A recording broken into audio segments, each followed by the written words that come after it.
I am Marnie Merrilees and I'm a psychologist specialising in high performance. So hi and welcome to Marnie Merrilees' High Performance Psychology podcast. Today we have a very special guest, Charlie Sutherland. Thanks for having me. Really happy to be here. Thank you very much, Charlie, for agreeing to come on today's podcast and talk about a very important issue, men's mental health. So we're going to go on and talk a little bit about why Charlie has been on this journey. Yeah! Everyone go donate! Come on! £4,000 raised, let's go! Just under 50k a day, every day! For 21 days on this! Go and donate! Get out on a run! Get in the gym! Set yourself a goal! Come on! So Charlie is 22 years of age and he's on a working holiday visa in Australia. Charlie has ran from Melbourne to Sydney and 700 kilometres. That's 100 kilometres a day for 7 days. And he's done this to raise money and awareness for men's mental health. Charlie has so far raised £8,000 for MensMindsMatter, a UK-based suicide prevention charity, and there is still time left to make a donation. Charlie will tell you how you can do that now. So anyone that wants to make a donation, obviously after you've heard my story, if you resonate with my story, you can still make a donation. Just go on my Instagram, which is Charlie_Sutherland10, and the link's at the top in my bio, and also my TikTok.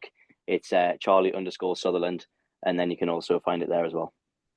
Thanks, Charlie. And we will be putting those links to Charlie's social media in the description on the podcast. So, Charlie, first of all, what an achievement.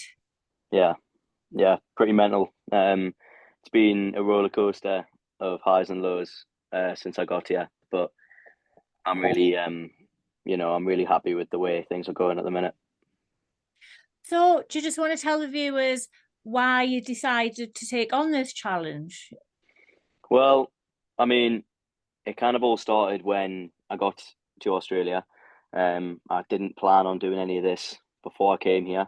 I'd never really been a runner. I was doing other things and I never really got into running properly. And then I came to Australia and I wasn't happy with where I was in life. I wasn't happy with what I was doing. And I thought I just wanted to make a change. I wanted to do something meaningful and do something that meant something and push myself and see how much I could take really, which led me to deciding to run from Melbourne to Sydney, which was the first challenge that I did. My mate actually just said, well, you're going to Sydney anyway, you want to change your life and you want to take on running, then why don't you just run to Sydney when you want to go?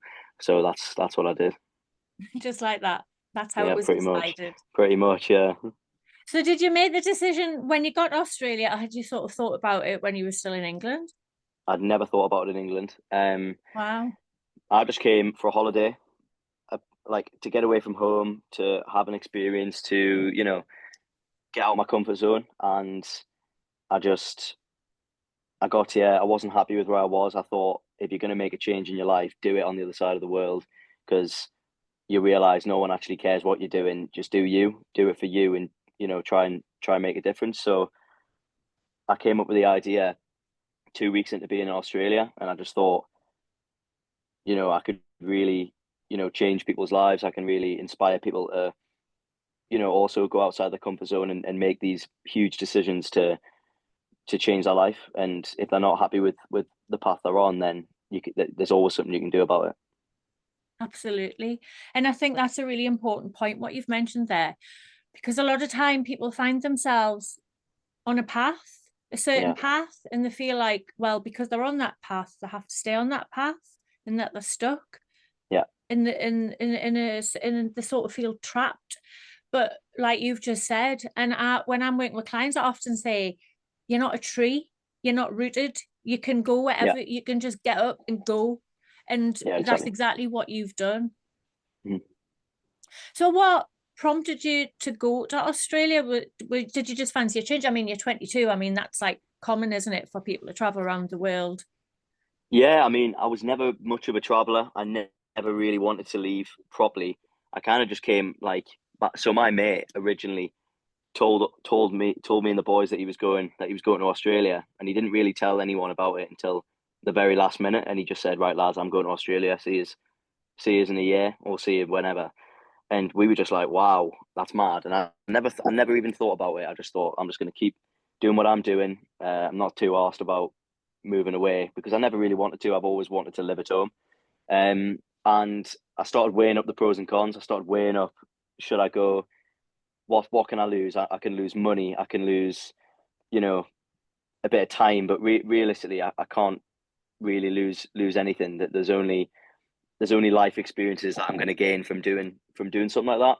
Especially moving away from home, where I've got a great upbringing. My mum and dad have been always super supportive, really supportive family, supportive friends. So I've always had it quite nice. And I thought, let's get out the comfort zone. So I weighed it up, and I just thought, if I'm going to change my life and I'm going to do something that means something, and be that, go that extra mile, then I need to make this decision. So I just decided to just book the flight, and then the rest is history, really.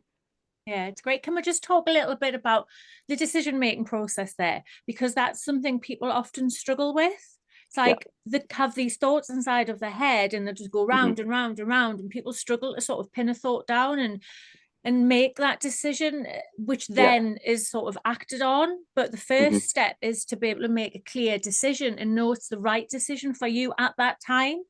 And you mentioned about thinking about the pros and cons. So did you write a list? Did you write down pros and cons? How did you go about that? So I did actually write a list. I always write stuff down. If it's anything like, I'll not, I don't have a laptop. I'm terrible on computers and stuff like that. I'll always just get a pen and paper and just write it down, because it just sticks. If I write it down, then it makes more sense to me.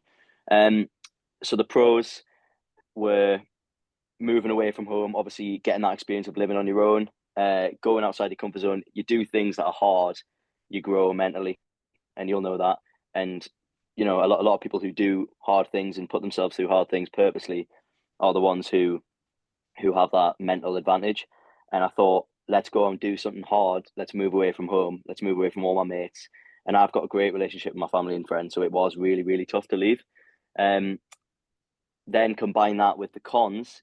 Yeah, I'll lose all my money, but money comes and goes, and I'm here now in tons of debt, but I've never been less stressed about money in my life, even though I had a lot more money back home.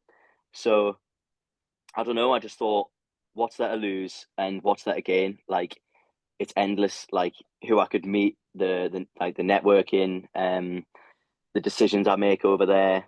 My whole chain of thought kind of changed 2 weeks into being in Australia, because I wasn't in this routine. I wasn't in this kind of trapped, like a tree, like you said, like, because I did feel trapped. I thought, right, where am I going to be in 5 years' time? I'm probably going to be in the exact same position unless I go and do something big, and I change, and I get out my comfort zone. And that obviously has just led to me making this decision to change what I wanted to do. And it's the best thing I ever did, making that decision to leave. But yeah, I mean, the pros and cons, there was so many pros and so many ifs, and there wasn't many cons. The only big con that I had really was worrying about money, because I've always worried about money. And being here now I don't worry about money, because I just think doing what you love is just way more important than any money you can have. Yeah, there's so much more to life than money. And I think definitely this side of the world, the Western world, is very materialistic and very obsessed about money. Everything's about working and money, materialistic things. But obviously when you travel over to the East, I mean, I've been to Bali, Thailand, Singapore, all those sorts of places. It's a very different culture. It's more about the quality of life. It's more about having a nice day, and if each day is a nice day, then you end up having a nice week, which ends up having a nice month, which ends up having a nice year, and compounded, that's a nice life. And there's a lot to be said about having nice, enjoyable, quality interactions with people, enjoying your daily routine, your daily life, above and beyond the financial side. Yeah, I agree completely. And I guess that's the journey what you're on now. And just going back to the decision-making process, I like the fact that you actually wrote it down, because that is one of the techniques we tell people to write it down for exactly the reasons that you said, because it gets it out of your head when it's just like jumbled up, going round and round. And it's on pen and paper, and then you look at that and you can clearly see. It's almost like you're looking at it from a clearer perspective because it's written down, and you can more clearly see. And there's another way you can do it as well, is write it down, the pros and cons, and then prioritize those on each side of the list as to which is more important for you. And then that also helps in the decision-making process as well. So that's just like a little tip for anybody out there who is struggling with a decision, regardless of what it is in life. Maybe somebody else is thinking that they would like to change their life and do something different, but maybe doesn't know where to start. And that's a very good place to start, isn't it? Yeah, for sure. Yeah, I agree. So you made the decision and off you went. And you're literally talking about pushing yourself outside of your comfort zone, which is something that I talk about all the time with my clients. So you've got to get comfortable feeling uncomfortable, because that's where the true growth is. Yeah, completely. And you've literally realized that you had it quite easy. You felt quite comfortable. You felt like you've never sort of challenged yourself in a way. And you were hungry to push yourself out of your comfort zone. Yeah. Like, I've always liked to think I've worked hard. I've always been a grafter. You know, a lot of people from Newcastle and the Northeast, we're all grafters. Do you know what I mean? We don't come from that much.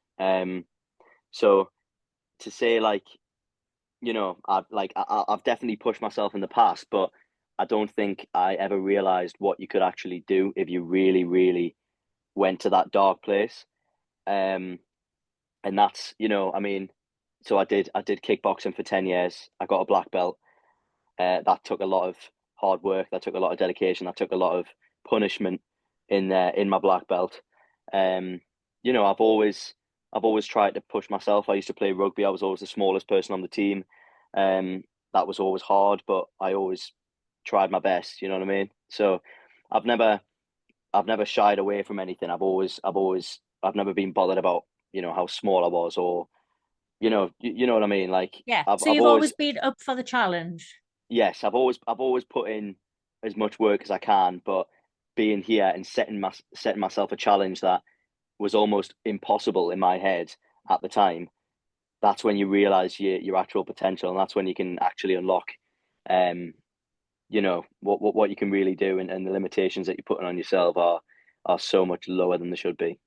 And absolutely, what you've said there is really important. The limitations that you're putting on yourself and what people are truly capable of. We are remarkable creatures, and it is limitless what we can achieve.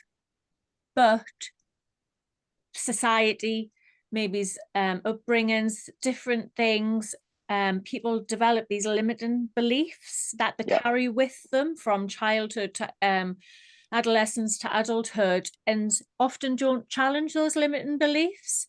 And it's sort of, your mind becomes your own prison. And if you can remove those limiting beliefs, the world is your oyster.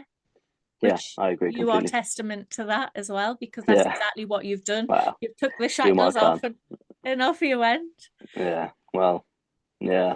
I'm just trying to see what's possible, really. No, it's amazing. It's fantastic, because now you've removed yourself. Like, you're not a tree. You weren't fixed in colour coats. So you've literally took yourself on a plane. Now you're in Australia, living a whole different life, having a whole different experiences, meeting different people. And if you hadn't took that move, if you didn't push yourself out of your comfort zone to do that, you wouldn't have had any of these experiences and challenges and what you've learned about yourself along the way as well, which we'll come to later on. So it is amazing. And obviously it's brave and courageous to do that, because it's not easy. I mean, we're saying, step outside your comfort zone. If it was easy, everybody would do it. Yeah, completely. But there are techniques that you can learn to help you to do that. And I think the more you do it, the easier it becomes, because you develop this inner belief within yourself that no matter what life throws at you, you can meet the challenge. Yeah, I agree completely. And when you were doing kickboxing and playing rugby, I'm sure those sports did help build your mental resilience. Yeah, kickboxing was a huge part of my childhood. I started when I was 10, and I worked my way up through all the grades, all the belts. I fought, I did competitions, I did tournaments, and I was always the smallest at kickboxing. I got moved into the seniors when I got my black belt, which is when I was 13 or 14, and I was tiny, and there was just so a few of my mates who I did kickboxing with, they'd been there a lot longer than me, and they were a lot bigger than me. Some of them older than me, and then there was adults. So I was always the smallest. So I just always used to have to get used to being the smallest and just working harder than everyone else. So especially when I was fighting and when I was competing, my biggest asset was the fact that I was the fittest. So I was never the most technical.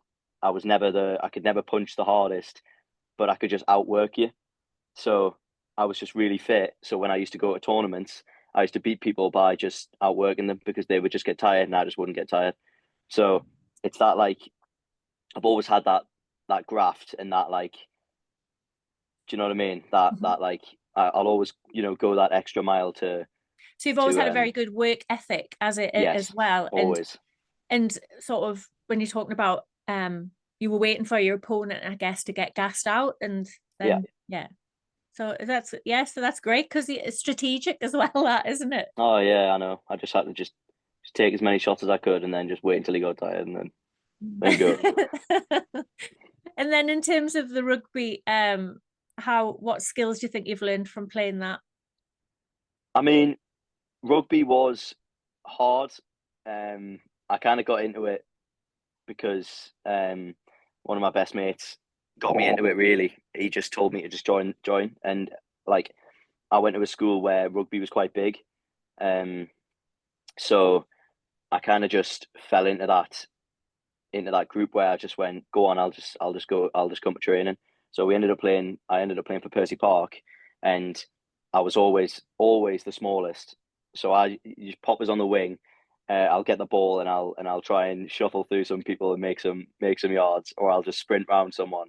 So I was always like pretty quick, but always the smallest. But I never jumped out of the way of a tackle. I always used to throw myself at the bigger lads. So I learned a lot there, and I learned a lot of confidence being around the bigger lads, and the confident lads kind of just rubbed off on me and made me a more confident person, because I was never super confident in school. School was quite hard at times. I got bullied badly in primary school for a couple of years, or like a year and a half, 2 years, and that was quite bad. And that was like that was before I started kickboxing and started to develop this confidence. And then so why like looking back now, I mean, this is probably a bit of a I don't know, a loose question to ask, but looking back now, why do you think you were bullied? I mean, people do get bullied, but why do you think they chose you? I think a lot of kids got bullied, but I just got it the worst. It was because I was the smallest. It was because I had long hair, I had glasses, that kind of thing. And there's always someone bigger than you. And when you, because I was new to the school, I actually moved primary school in year 4. So I went from Cullercoats Primary, and I moved to Priory in Tynemouth. So when I moved and I arrived there in like year 4, year 5, I got picked on quite badly in those 2 years, to a point where I was scared to go to school. It's not nice. It's really not nice. It must have been awful, because and what you've just said there is like the typical scenario, isn't it? New kid comes to the school, looks a bit different, wears glasses, has long hair, is a bit smaller than everybody else, easy target, doesn't have a strong social support network because he's new. No, exactly. And bullying is an awful thing, and it is, some people they're like predators, will go for prey, and you were seen at that time as prey because you were the weaker, in their minds you were the weaker person. Yeah. And obviously you weren't, and you're not. But because you looked different and you were new, I guess in a way you were vulnerable because you were new to the school and Of you didn't course. have that strong support network. So No. are you okay to talk about how that impacted you a little bit? Yeah, of course. Yeah. I mean, you know, like, I never want to say bullying's good because it isn't, and it's a horrible thing. But I sometimes think if I didn't get bullied then, would I be kind of the person I am? I'm not sure. You know, it's not. I don't think it's worth. I don't think it's quite worth it. You know, it was a rough 2 years. Um, I, you know, it wasn't very nice, and talking Yeah, you about said, like mum and dad about it and stuff, like it's not a nice thing, and you couldn't really speak to people that you met in school because like you said, I didn't know anyone, so I was on my own in school, and then you know, it's just that there's just always that one kid, isn't there? so you were at this new school, you didn't have a social network, you were being bullied, and every day you had to get up, get ready, and go to school. Yeah, So that there in itself is you learning to get comfortable being uncomfortable, isn't it? yeah, You completely. having to do something that you dreaded, and you said you were fearful to go to school, you didn't like, it was Yeah, horrible. I mean, it sounds horrible. It is horrible, isn't it? Knowing you're going to a hostile environment every day. yeah. I sometimes look back and you know, I sometimes forget about it, but when I actually think about it, like it probably did have a huge impact to me, and I never really think about it because it's so long ago. But I do, like, thinking back now and looking back now, it was pretty rough, and it was like, you know, a huge part of my childhood. And then, you know, I ended up, you know, not getting picked on anymore, and I just, you know, started to. I never really, you know, it wasn't like a case of, oh, I just grew and then he just didn't pick on me anymore. It was like because I didn't start growing really until I was like 17, 18. I And was that's the like thing, really isn't late. it? In terms of Yeah, you talking about sports, kickboxing and rugby, you kept saying you're the smaller one because people develop at different rates. yeah, Some boys develop earlier and they'll be the fitter, stronger, more muscly ones because they've just developed earlier. And yeah. those ones who develop a little bit later, like yourself, are Hmm. going to be on the smaller side until it's their turn to develop. Yeah, yeah, for sure. So I think kickboxing was the main thing where I got a lot of my confidence in my childhood, because when I got to a level in kickboxing where I knew I can throw a punch and I can, you know, defend myself at least, it just made me so much more confident because I just knew that if push comes to shove, I can, you know, I can hit someone, and I know it's, you know, some people won't like to hear that, but that's the harsh reality of it. Sometimes sometimes you've got to do something, and know that then people aren't going to stop unless they feel like you might do something, or they feel a bit scared to maybe push your buttons. Do you know what I mean? So it was definitely a huge part, and obviously being around What those Sorry. adults. Yeah, No, it's all right. what you've said there is very true and poignant. And there's an author, Robert Greene, has a quote that he says, one does not read poetry to a swordsman. Hmm. And it's just exactly what you've just said. You need Yeah, to be able to stand your ground and defend yourself. If that involves being physical, then to defend yourself, to keep yourself yeah, safe. And I remember in the podcast with Jamie Bates, that's one of the things he had said, the kickboxer, he'd yeah, said he wants to be able to defend himself and know he can look after himself. yeah, So when yeah. you I were agree. being bullied, was it physical or was it more mental? It was a bit of both. Putting, you know, putting this kid's book away, putting this kid's stuff away after every lesson, um, carrying his bag around school, that kind of thing. It was pretty harsh. Yeah, that's Uh, awful. yeah. And So what that would do to you as a person, your confidence. What was the age you were at those 2 years? I was in year 5 and 6. So however old I was then, I'm not sure. I Pretty don't know. young. I was Yeah. pretty young, but yeah, I mean, I I kind of just think, accepted it after a while. I kind of just it didn't really. I just knew it was going to happen, so it would just happen. and that's awful there, what you've just said in itself as well, because Yeah, that's like the pattern of abuse, because that's what it yeah, is. hmm, Bullying is a form of abuse. yeah, And it's that's what happens to people. The sort of the predator will pick on the prey, the more vulnerable person, for hmm, whatever reason at that moment in time. yeah, And then because it's constant and persistent, you just accepted it because you were yeah, helpless in a sense. It's yeah, like you've got fight or flight, freeze or fawn. yeah, That's the options. yeah. And you didn't feel physically strong enough to defend yourself. So you sort No, of it's fawned, it's complied. Yeah. I mean, that you did what you had to do in that moment with the skills that you had to survive that situation. yeah, completely. That was And it. Yeah. and then when you decided to start, is that the reason why you decided to do kickboxing, so that you would stand up for yourself? No, I got so my mum had had a good mate called Ross Gladwin who was my kickboxing coach, and they were both instructors at the gym, and I'd played football a couple of years before that, but I was never any good. I just used to play because everyone plays football when they're younger. Yeah. So I ended up quitting football, and my mom came to us one day and said, "Oh, my mate Ross, he's a kickboxing instructor, and I think you should go to one of his classes." And I thought, I mean, when I first heard it, I was like, "Really?" Like, and then I ended up doing it, and then I never looked back. I just never Yeah, you stopped. really I enjoyed just it. completely, yeah, just went and went and went and went and went. There's something really special about the sport of kickboxing. I've done kickboxing myself as well, and I have Yeah. took my son, and the people who do it as well, because Hmm. it's a martial art.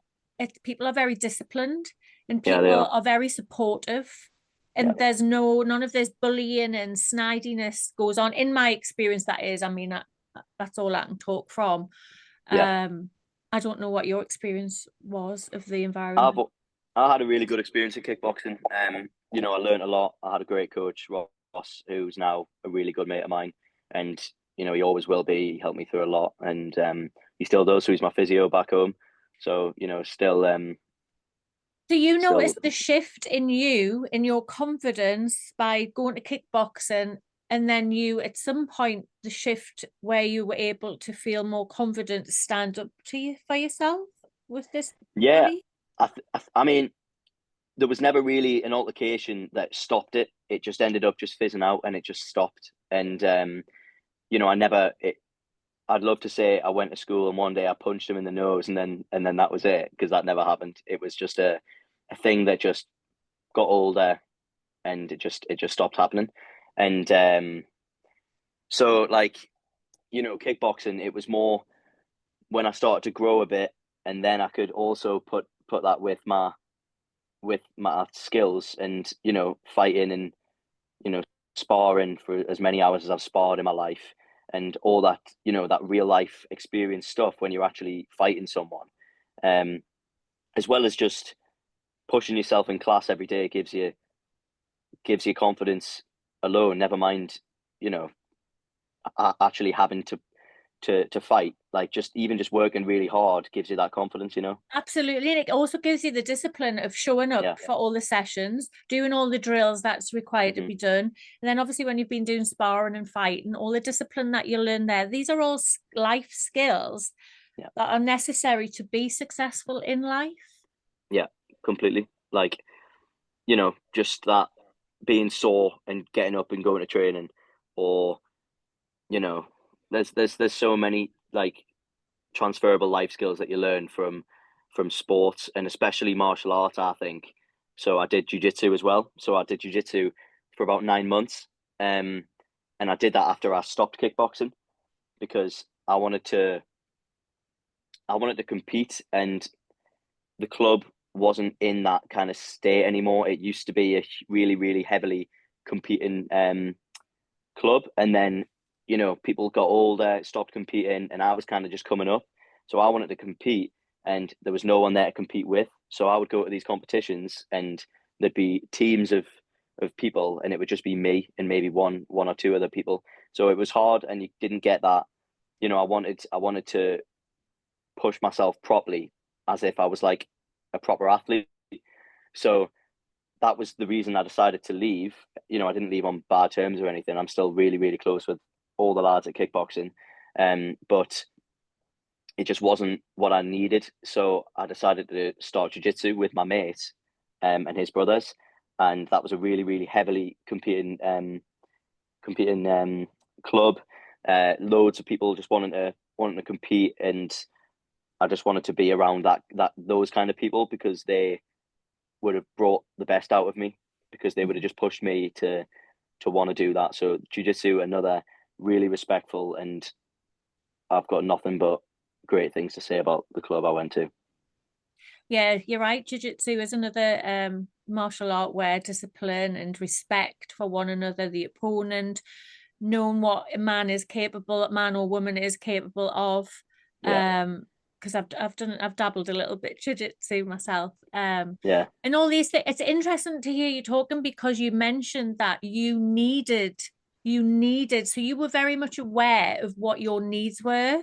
So a lot of the time with people, it's about, when I work with them, it's about getting them to identify what their needs, wants, and desires are, and helping them align like their true self and their journey, like mind, body, and soul, with their purpose. But in order to do that, first of all, you need to know what your needs are, you need to know what your wants are, and you need to know what your desires are. And that comes with self-awareness. So a lot of the work I do is helping people develop self-awareness as the starting point for this journey, for them to get to know themselves and know what their sort of purpose is, where they want to go. So for you, you mentioned you needed to have more, you wanted that competitive environment, so that you obviously had a lot of self-awareness. Yeah. I think I've always known what I've wanted. I've always seen myself and not been satisfied. So in anything I've done, I've always looked for more, and I've always I've always imagined myself doing something huge, and I've always imagined myself doing something great and doing something big, and, you know, making a difference. And I wasn't finding that was happening, and I could identify what the problem was, but I couldn't make the decision to do anything. And that was just because I was young, and I was, you know, in a friend group and blah, blah, blah. Like all the young, you know, being a young lad, it's hard to just make a huge decision to change your entire life. Absolutely. Some people don't do that in a lifetime. No. And you're 22, and you made a huge life-changing decision to go to Australia, and then you decided to do something huge and make a difference. Yeah. So, I mean, obviously I was 21 when I actually made the decision. So even younger, but I have a lot of my mates to thank for helping me make my decision. A few of my mates who I spoke to said, mate, just do it. What's the worst that can happen? Go and do it. Like one of my mates who was at uni, my other one who loved traveling, said, mate, you'll never look back. I promise you, you'll absolutely love it. And because I always needed that little bit of reinforcement from someone. Reassurance. So you think you've got like a good, solid support network? It sounds like you have. You've got a really good family and your friends. Yeah. The best. I couldn't ask for a more supportive, you know, like group of mates and family. Like, so I'm so lucky in that way. So I preach a lot about opening up, which I'm sure we'll go on to later. But I've never had bother opening up about my feelings. I've never been a lad, which I know it's a huge problem right now, and I know most lads do have a problem with opening up, but I've never ever felt restricted and felt, you know, under pressure to tell people how I feel. So I've always told my mates if I'm going through a hard time.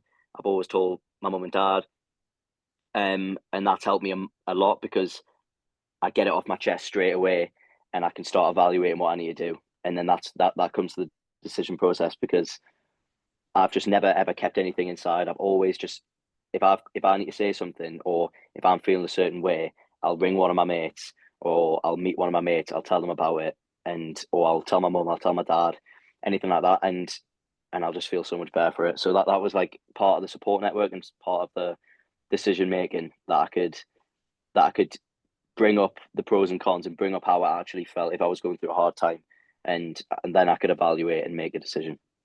Yeah, so by having that support network, they help you process your thoughts, your feelings, your emotions, your fears, your drive to do it, and all these things. And that's like, it's really important that you've actually mentioned about a support network and about the importance of opening up. Yeah. Because a lot of people don't open up and they don't share. And that's when something can fester away inside, something small, and it can then become huge. But because sometimes just this is the way people's brains work, we just like think about it and obsess about something, and it can be, we can build it up to be something that it isn't if it was only shared with somebody else. And then it's hard to explain, but when people think about something, it's almost like I say to people, like, imagine, say, a negative thought, saying something like you're worthless, for example, pops in your head. And I say to people, imagine it like a little baby elephant growing in your head.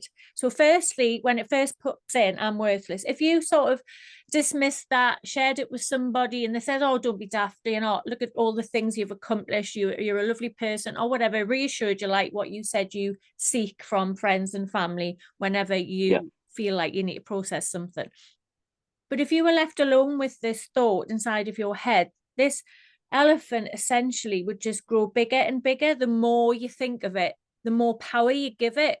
So the more power you give it, the bigger it becomes. And what happens is it ends up impacting on your decision-making processes, your confidence and everything. Because if you imagine an elephant growing inside of your head, essentially it squashes your brain. So your brain can't work properly. This is how I explain it to people. So your brain's not working properly. You can't see things clearly. So your decisions aren't as what they would be if this thought hadn't taken over your head. Yeah. So the idea is I use a lot of CBT with people to help them work with identifying and work with like obsessive or intrusive negative thoughts that first pop in. And the trick is to be self-aware, to identify them and then sort of flick them out. Obviously, it takes a lot of work. I'm just summarizing it very quick as an example of what happens. That's what happens when things don't get shared, things don't get resolved, and someone is left with these thoughts inside of their heads, and they're not sharing them, they're not dealing with them, and they're just going round and round and round and taking over the brain and the brain's capacity to function, really. And obviously you saying about sharing it literally goes out and your head's clear and free and you've got full capacity to function as a healthy human. I mean, I always, you know, a lot of my mates, they're a lot more level-headed than me. A few of them, I would always ring them, or I would always meet them for a walk or whatever. And, you know, I mean, they've done the same to me when they've been going through hard times. They've also rang me. I'm quite easy to talk to. I give good advice, and I'm a good listener. I'll listen to you and I'll help you. You know, I've got so much time. If my mate ever rang me with any problem or text me with any problem, I'd be there in a second. I wouldn't even hesitate. And it's that support network where I know I can ring my mate with a somewhat of a minor problem, which I think is a huge problem, like you said, and they'll instantly just go, what are you on about? What about this? And then I'm like, oh yeah, off the phone, feel 10 times better. And it is that elephant that you're talking about where it just grows. And if I didn't have that support network and I didn't tell people and I didn't open up, it would drive me completely insane because I would just not stop thinking about it.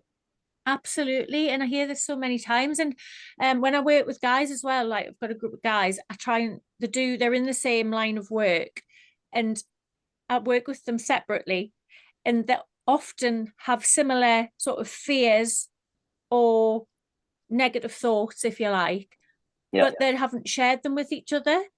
So it's about sharing that. So I sometimes get them together as a group because the shared experience is so powerful. Just to know that you are not the only one experiencing that other people have fears, anxieties, worries, concerns that, like how I've said, when you're thinking about them yourself, can seem to be huge and built up, but when you share it, problem shared, and you realize other people have that issue, it sort of normalizes completely. the sort of brain, the thought patterns that we have as humans. And when it feels normal, you go, I'm not the only one.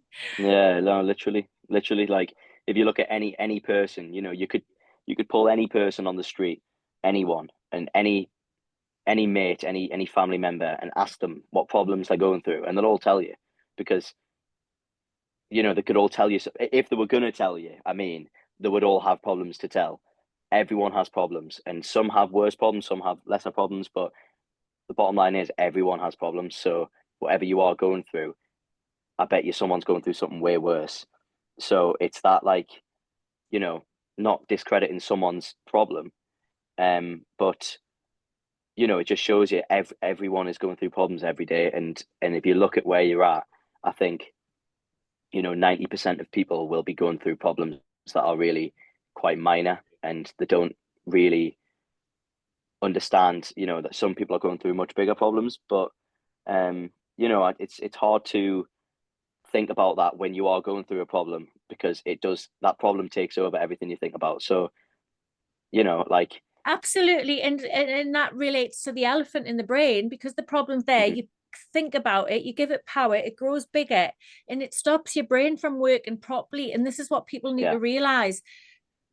Their brain isn't working effectively, and your decision making is impaired because of this problem that you're thinking about.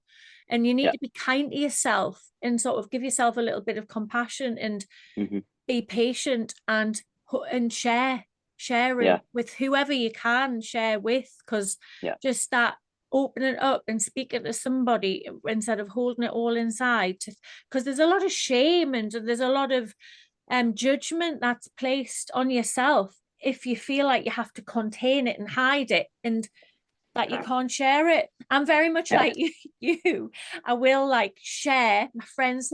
We drive my friends around the twist, because I do share. If I'm like struggling with things, like, I will openly share like problems, but that is a good thing, because it helps me process and cope. I might give my friends earache at time, but they know fine well they'll be I'd be there for them as well.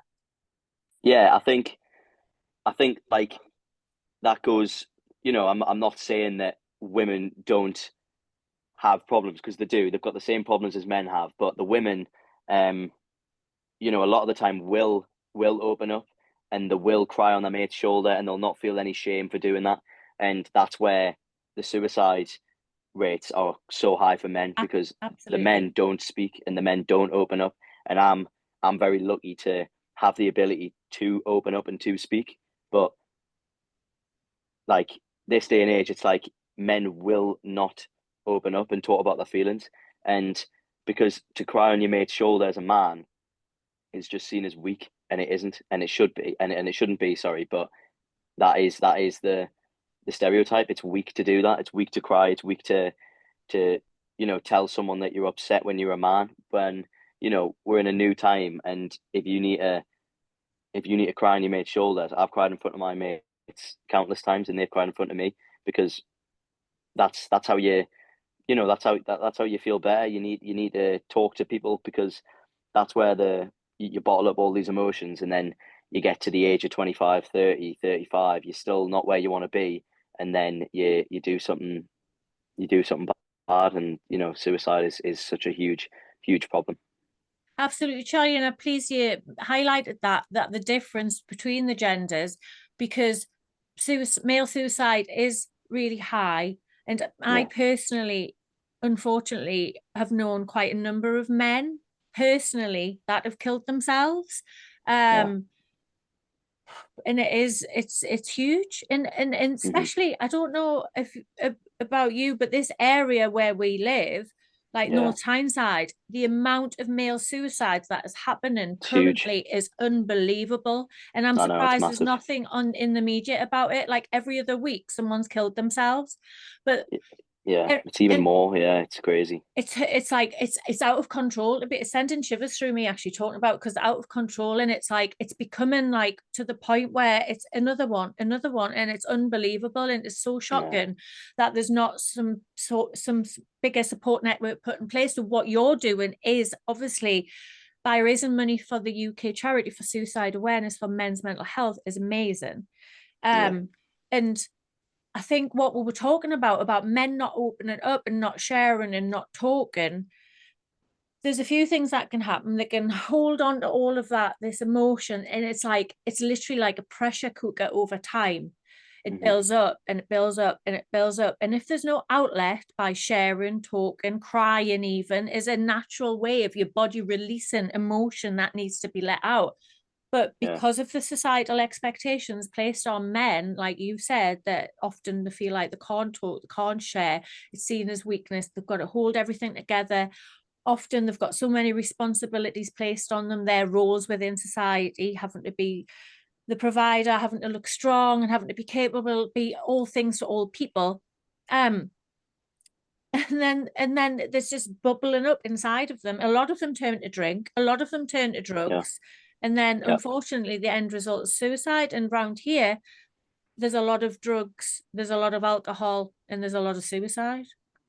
yeah. I mean, I've not had I've not had anyone very close to me commit suicide, but I do know people who have committed suicide who are very close to people I know, and multiple, like it's multiple. And to think that I even know multiple people, think about how many people there are in the entirety of the Northeast. Like, and I'm not saying, it's not because obviously it's a problem across the country and it's across the world, but where we are, it's so high in the Northeast in I Newcastle. agree, I It's agree. absolutely huge. It's horrific, and it's really really scary, and it's like it's Yeah. heartbreaking, it really really is. Hmm. And it's so sad, and this is why we're doing exactly what we're doing now, Yeah. to try and help get people to talk about, share, to normalize talking about feelings, about Hmm. mental health, about mental well-being, about things that you can do to help your mental well-being, and that it's okay not to be okay sometimes. Yeah, of course. Yeah. So that brings us on to your run that you started Hmm. to when you Yes. first got to Australia. Obviously, 2 weeks there, you decided you were going to run from Melbourne to Sydney. Yes. So that kind of, as soon as so I've never really been a super disciplined person by nature. Um, so my mum and dad are very, very different. My mum is very 0 or 100. Um, like she's sometimes bang on it and then sometimes she's bang off it. Whereas my dad is very, very 50%, but he just does that 50% all the time. Do you know what I mean? So he's So very he's consistent. Yeah. very, very consistent, very disciplined. Here's an example. My dad will have, a beer on a Friday night, a beer on a Saturday night, whereas my mum won't drink, but when she does drink, she'll get more. But my dad will consistently have one beer on a Friday, one beer on a Saturday, that kind of thing. So Do you want to just tell viewers what your mum and dad do? Because your mum has always been heavily involved in fitness. yes, so my mum is a fitness instructor. She's got her own boot camping business, and she's an absolute machine. Um, Yes, it is. someone who I when I was back home, I was teaching classes like my mum, but I was teaching classes, but I was working in the cafe as well. Um, but my mum would teach 40 classes a week, whereas I would teach maybe three, and I would just be knackered after the week. Obviously training as well, but bottom line, I'm knackered, and I just think, and I'm like, that is mental. And anyone who knows my mom will tell you how much of a machine she actually is. Like She is a what she machine. does, she's 53 years old and she's a complete machine, non-stop, training on injuries, working on injuries all the time. And, she'll go out, teach a class, or she'll go out at 4 in the morning, do a boot camp, come back, have an hour nap, go teach a class, come back, teach another class, come back, have a nap, teach two more classes, and then sometimes do boot camp on a night time as well. And like that's just her normal day. She'll do that every day. she's like a non-stop workaholic, and that's, you know, a massive part of where I get my kind of grit from. I get it from my mom. But my dad, who's very similar to my older brother, very calculated, very to themselves, very disciplined. My mom will sometimes, you know, say she's, you know, she's like, she'll maybe fall off the wagon if she's meant to be on a diet or something. Whereas my dad will never ever do that. My dad will do it a lot more consistently and small and build up. Whereas my mom will just go, right, that's it. I'm not having any carbs completely, and just cut them all out. That like All those or are nothing. yeah, those are completely all or nothing for my mom. And then my dad is just very strategic and builds up gradually. And my dad's a head teacher, so that's the shift. So mom's fitness instructor So with a you've mic got who screams at people, and then my dad's a primary school head teacher who's very calm and very, you know, you've got collected. two very different role models there growing up, didn't you? Yeah, massive. Yeah. Massive. So me and my brothers and my sister, I'm my mom. I'm completely my mom with bits of my dad, but I'm 80% my mom really, which is why we get on so well, but we also argue so much because we're both such big characters and we'll just scream at each other. But my mom, I've always got on like amazing with my mum and dad, and we'll scream at each other, and then I'll say love you and give her a hug, so it's like nothing. And then my older brother's like my dad, and then my younger brother's kind of a mix, and then my sister's kind of a mix as well. So I've like developed this discipline over time from setting this really hard goal. So I was never massively disciplined. I was a workaholic, but I would do it in doses. I wouldn't consistently do it every day or consistently stick to a plan until I decided to run from Melbourne to Sydney. So when that happened, my whole mindset changed. Everything changed because I stopped drinking. And I used to drink back home twice a week minimum. And, I still love getting on the piss with my mates. However, it was hindering what I had to do right now.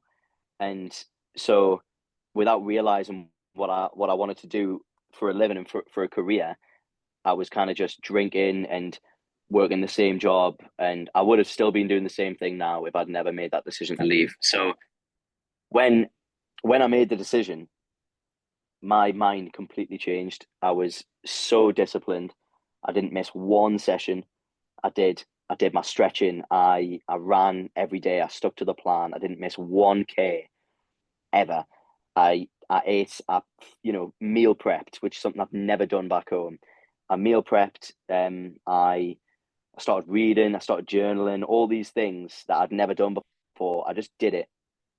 Can I just ask, for how long did your preparation take before you embarked on this?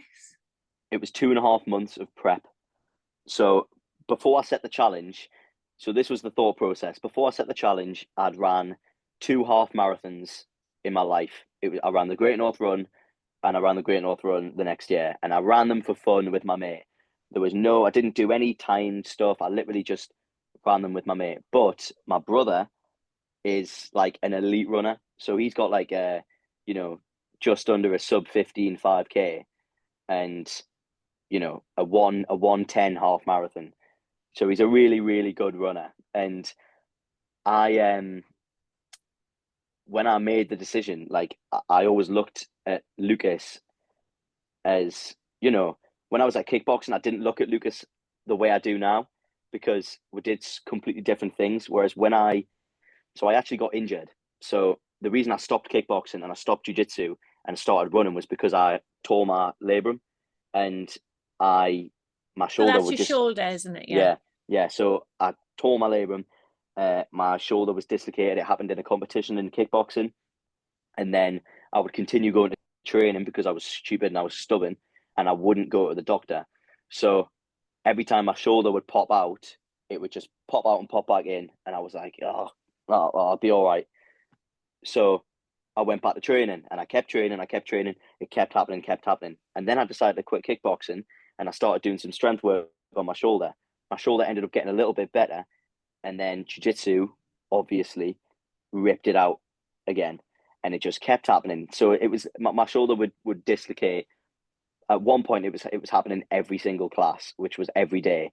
So when I eventually had to bite the bullet, probably one of the lowest points in my entire life was the last time my shoulder dislocated, because I remember coming home from training and I had work the next day and my shoulder had dislocated, and I just started bawling out crying in front of my mum, because I didn't know if I was ever going to be able to do jiu-jitsu or fight. And they were the only two things I wanted to do. I just wanted to do martial arts. And I did the odd bit of running, but it was just like, casual recreational running, like most people do. So when, I hit rock bottom, or what in my head at that point was rock bottom. So it must have been so frustrating for you, because obviously kickboxing, it sort of helped you grow and develop as a person as well, didn't it? And it gave you so much confidence, and it gave you a sense of purpose. And then obviously that injury happened, and you were doing jiu-jitsu, and the two things that you loved, you were unable to continue with. And then where's your outlet? And then it must have really, I can see how it was devastating.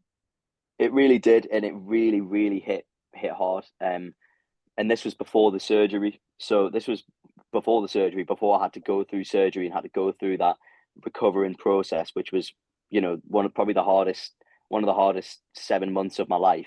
But that instant moment, I remember it so well, coming in and just sobbing my heart out, crying, thinking I'm never going to be better. And then, when you have one problem, every other problem starts coming in. So then you're like, what am I going to do in my life? And all these things just hit you at the same time, and you just have a really deep depression. And, I went to work the next day, and like, this is so not like me. I went to work the next day and I was just working, as you know, in the cafe, and I just started crying out of nowhere. I ran to the toilet and I just started crying in the toilet, and I had to ring my mate. So I rang my mate Harvey, and, he obviously said everything I needed to hear. And he just said, mate, you're going to be fine. Just reassuring me, and, like just little things like it's going to make you a stronger person, all these things that is true. So that's how I got into running, because when I was recovering, it's that mindset, isn't it? What you've just described there. Again, it goes back to holding on to a problem, thinking about it, catastrophizing it, making it bigger than what it is. And then you've shared it with your support network, and they've helped sort of put you back together a little bit, give you enough support to help you through that difficult time, and help you see more clearly when your thought processes aren't working properly because of your worry. I mean, to be young and have a dislocated shoulder and worrying about what the future was going to look like, what you were going to be able to do going forward, and all these sorts of things, it makes sense. An injury, in a severe injury like that, does have this massive psychological impact on people. Yeah, like, especially because I'm such an active person and I rely massively on fitness for my mental health. And I've always done fitness. I've always trained pretty much every day, done something. I've always been a super active person, like my mom. And, when it happened, I really thought it was the end of the world, and I couldn't even describe how I felt. I just thought everything was wrong. And the plan was have the surgery, build my way back up, go back to jiu-jitsu as normal. This was before I decided to go to Australia. During the recovery process, my brother said, come out on a run. And he just said, come on out on a run with me. So I started running with my brother a little bit, and he had a huge injury, and he'd done something to the back of his knee, and that had him out for like a year. But he was super disciplined, did all of his rehab, all of his stuff like that. And he just kept having setbacks. And then he ended up coming back and doing a 10K race, and he got a ridiculous time, bearing in mind he'd been out for a year. And that just completely made me just like, wow. And I remember watching him and just seeing the post on Instagram, and I just thought, right, maybe I should keep running with Lucas for a bit and see how good I can get. And so he inspired you, and seeing what he'd been through sort of gave you hope, I guess, did it? Yeah, it did. Like, just seeing him come out to the side and doing that, and doing so well and him just being so happy. I just remember like him just saying, right, I'm going to put you on this plan. So he makes plans for some of the runners, like local runners around Newcastle. And he said, right, I'm going to put you on a plan, a 5K plan, just a basic running plan. So I went on this plan and I ended up doing it. And at the end of the plan, which was a month to 5 weeks, I ended up running an 18-minute 5K. So when I did that, I thought, right, okay, maybe I've got something here. Maybe this is just kind of in my blood to do running. So when I did that, I was still recovering my shoulder, so I still couldn't really, it was But still when hurting. you did that, did you get like you're talking about when you exercise, it's really good for your mental health. So that run that you did you get everything that you like? Yeah. In terms of all the benefits, feeling better, Yeah. the endorphins, everything, and it just made you feel better, helped make you feel better again. Unbelievable. Honestly, I'll never forget the run because it was absolutely pissing it down. It was freezing cold in the middle of winter, and I remember running across like from Gibraltar Rock to like past into Whitley, and like almost to the lighthouse. It's like 5K exactly. I just ran straight along the seafront, absolutely pegged it as fast as I could. Ended up getting 18 minutes or 18 minutes 17 seconds, and Pretty I remember impressive. when I finished that. Considering I wasn't really a runner, I just started a little bit. So when I got that, it was that, wow, this, look how much I've done in this short amount of time. So that was when I kind of said, right, I'm going to keep running with Lucas. So I started doing sessions with him. I was always chasing his tail because he was always way quicker. So when we'd do a session, I was almost vomiting after every single session because I was always trying to keep up with Lucas, and obviously he was way ahead. But surround yourself with people who are doing better than you, you'll do better. Yeah. So people lift each other up, don't they? I think I remember coming in for a coffee, didn't I, one time, and I was asking you how you were doing, and I remember you telling me that you'd been on a run with your brother, and he was like ahead of you. Oh yeah, but that's great. Having someone like that, having your brother be that good at something, and something that you change your mind and you realize you want to try it, it's just perfect because he's the most disciplined person I've ever met in my life. So when on my days off work, I would get up with Lucas, go and do a session or go and do a run. Then we'd jump in the sea, get a coffee, and he's huge on his nutrition. So he studied nutrition at uni. So he would get in, he'd say, right, get your protein down here, eat. And I would just start doing all these things that I would never do. And, that's really good, isn't it? It's really good that he helped guide you like that, especially with fueling back up as well, because that's so important.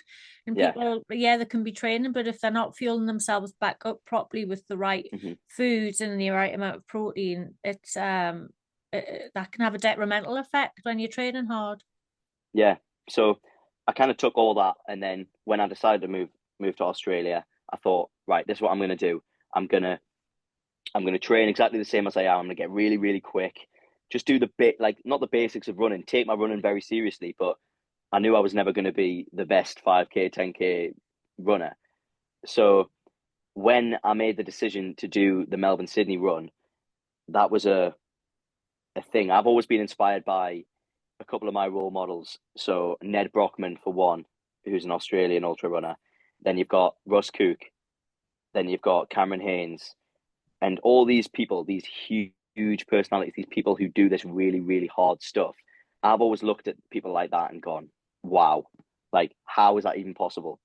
So when I set this first challenge, I kind of got that little bit of them, and I thought, they've started somewhere, like what they're doing now, and especially Ned Brockman, because Ned Brockman did it for homelessness, and I wanted to make mine. I wanted to raise money for something. So I decided to do it, and I thought, right, it actually first started with, because this is the limitations I'm talking about. It actually started with, right, I'm going to run 20 miles a day, every day for 30 days. And then that would have got me from Melbourne to Sydney. So then I start training, I get a month and a half into my training, and I think this is going to be too easy because I'm running so much, and I'm like, this is getting easier and easier. So I thought, right, let's do a marathon every day for 21 days. So when I decided to do that, it was like, right, okay. I just like, how does one decide, like, oh, I'm just going to run a marathon every day or 20 miles every day? It's like, Honestly, I don't know. I'd never ran a marathon in my life. I'd ran 2 half marathons in my life, and it was that impossible like challenge that made me so disciplined, because I knew I had to be disciplined or there was no way I was going to be able to do it. So setting that really hard goal and that fear factor of you're doing this, you better be ready for it, made me train so hard. It made me be so disciplined. I never even looked at a pint and never wanted to drink it. I just didn't care. so you set yourself a goal. You knew it was a difficult goal, but so you knew it was challenging, but you also knew it was realistic based on the training that you'd been doing. And it was like, in terms of goal setting, often it's like SMART goals: specific, measurable, achievable, realistic, and time based. So you did all of those. Yeah. You had set all those things into place, and you knew it was going to be so challenging. It really needed you to remain really focused. Yeah. Yeah. So that kind of, it was meant to, so I advertised it as the 21 days. I put it out in social, and when I put it out there, I was like, right, we're locked in, we're doing it for charity. Let's see how much money we can raise, and let's see how many people we can inspire, because that was the big thing. I wanted to get people feeling like I was feeling. Let's just do something really hard out of nowhere and change your life. If you're not happy with what you're doing, then set yourself something that seems impossible, and when you do it, you will realize that you can do anything.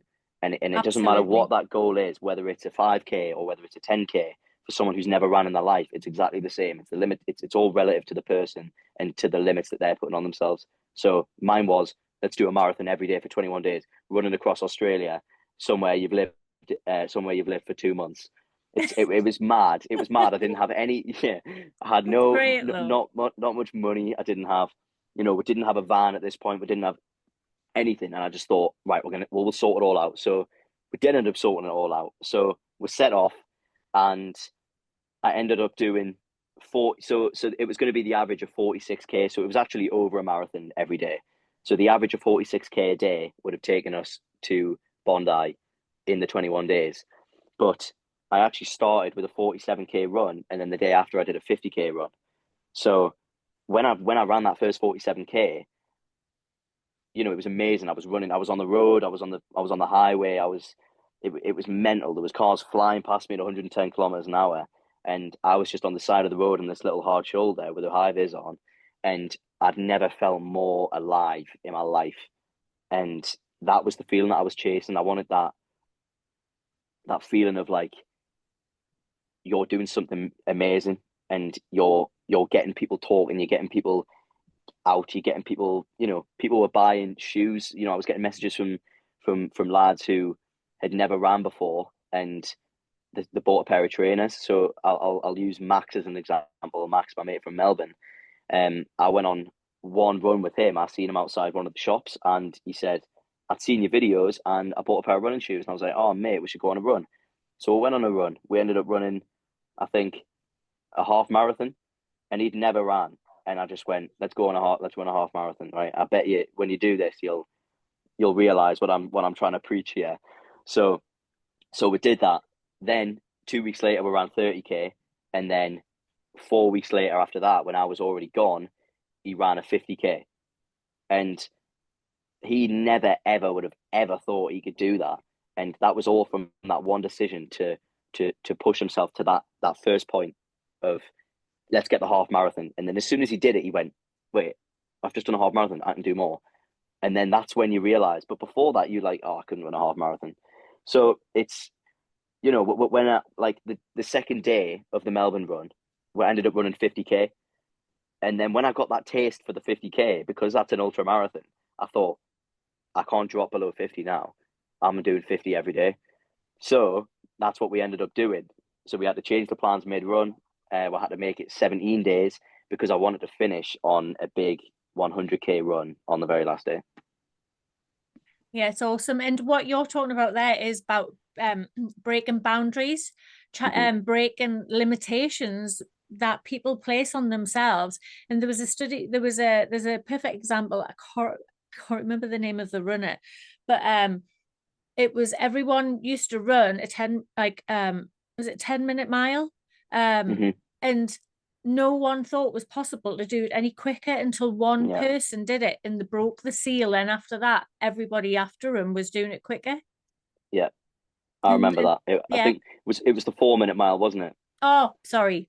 4-minute mile, yeah. It was the 4-minute mile because when I'm more for 10-minute mile. That's why.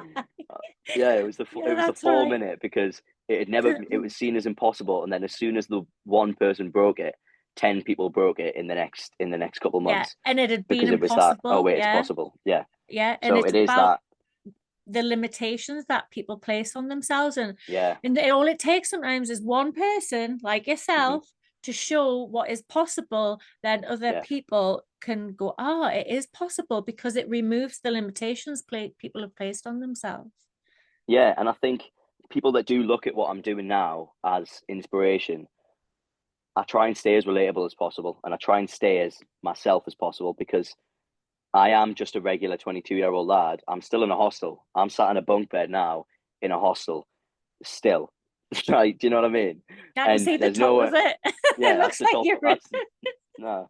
That's the top bunk. So it's like I am just a young, skint 22-year-old lad in Australia with no plan really, just doing these hard things to try and get people up and trying to inspire people to know you can do anything. Because a lot of the people you see online, they're already at the top. You don't really know about what they did in the lead up, because they're always too big. So let's take David Goggins as an example.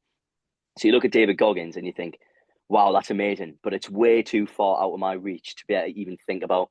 So if you look at me, or you look at someone else who's doing something, it's a lot more relatable to that person. You know, David Goggins, Navy SEAL, you know, been in the military for however many years, done all these amazing things. He's 50 now, so he's got, 40 years of... And he started somewhere though, and it's like myself. I mean, I'm 52 now, and I'm doing this podcast channel. I've spent like 30 odd years studying psychology to get where I am now. But it's like years ago when I was studying, I didn't have it easy. I mean, I had my son when I was 21. I put myself through uni. I was having to work 80 hours a week, working in jobs, working uni, working weekends, and looking after my son on my own in order to pursue a career in psychology.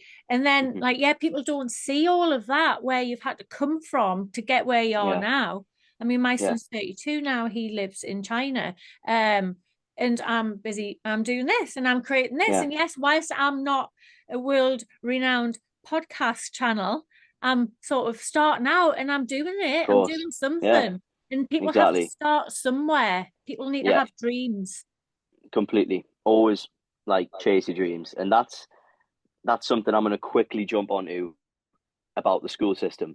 So I'm not going to talk too much about the school system, but what I will say about the school system is I always found in school was probably the hardest part of my life, school in sixth form, because all it did was drill into you uni, apprenticeship.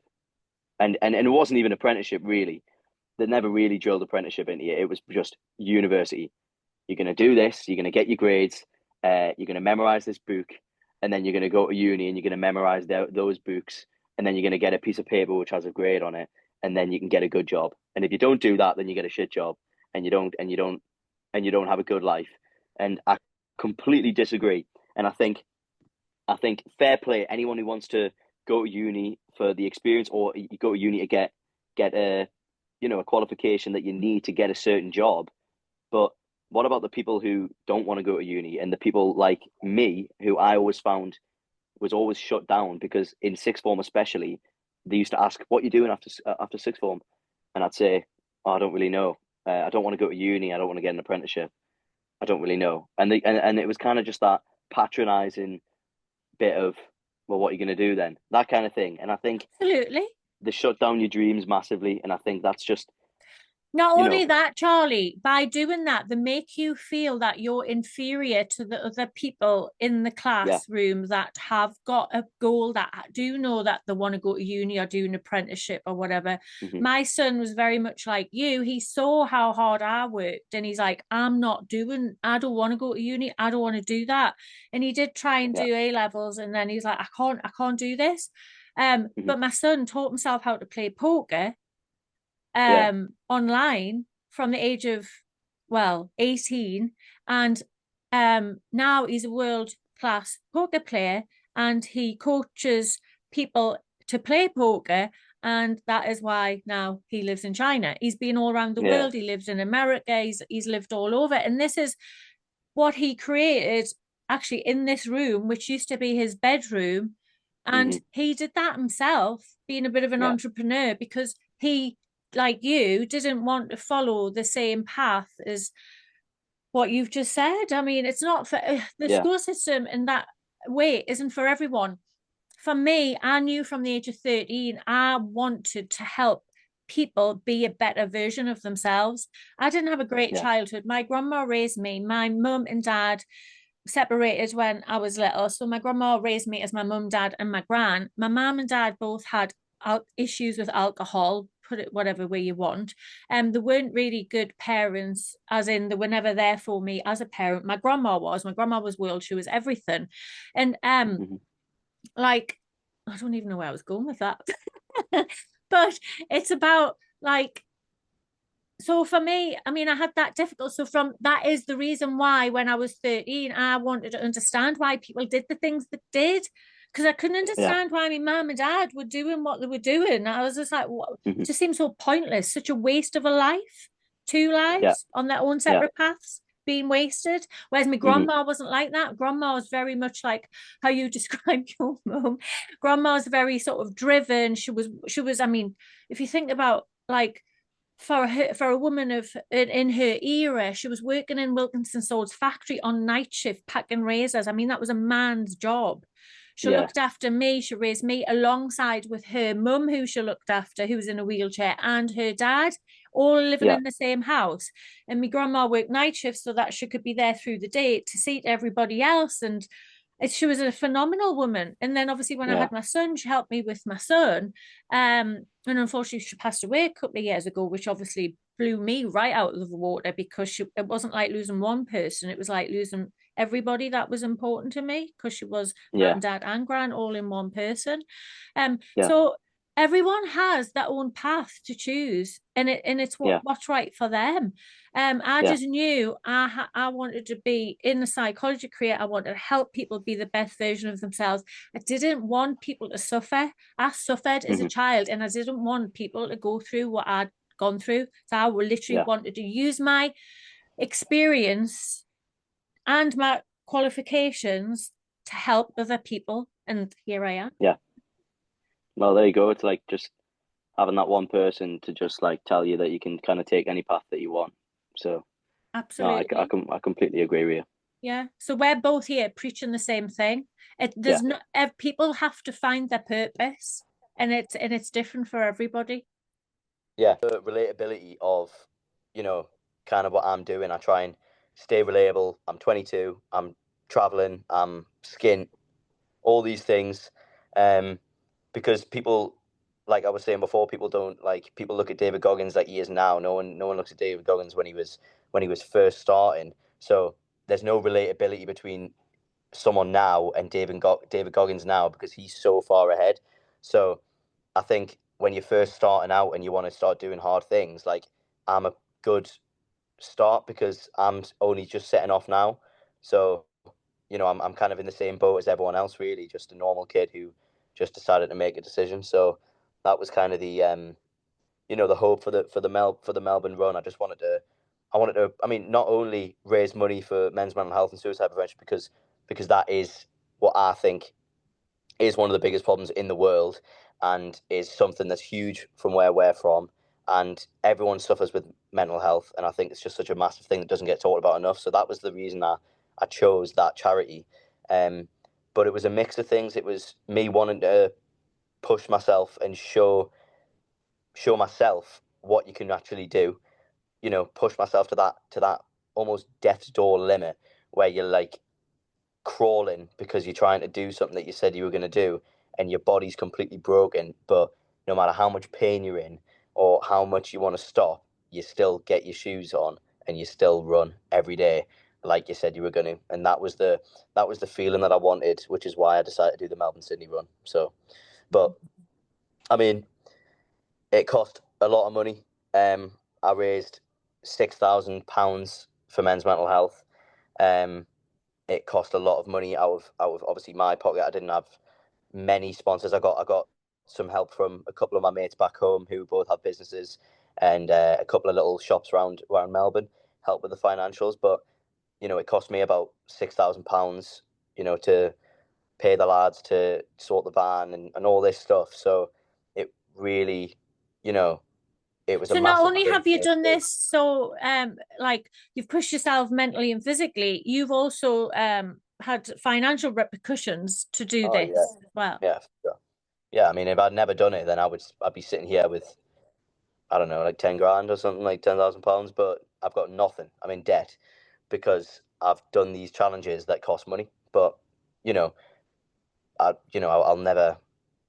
I'm so happy I did, and It's a fantastic achievement what you've done. I'm gonna continue to do it. So when you did the Melbourne to Sydney, what lessons did you learn from that, really, in terms of practical lessons, but also psychological lessons and things about yourself? So it was the Melbourne Sydney one, and we're gonna come on to the 700k in 7 days one after. But if I compare the two, just at face value now, and I'm like, what did I learned 100 more things in the second one as I did in the first one. So the first one, the Melbourne Sydney run, it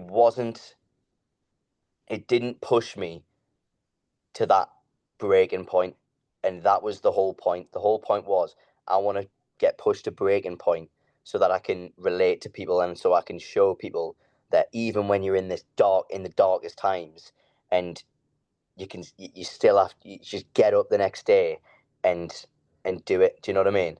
Like, Yeah. no matter what. And it didn't push me to that proper limit.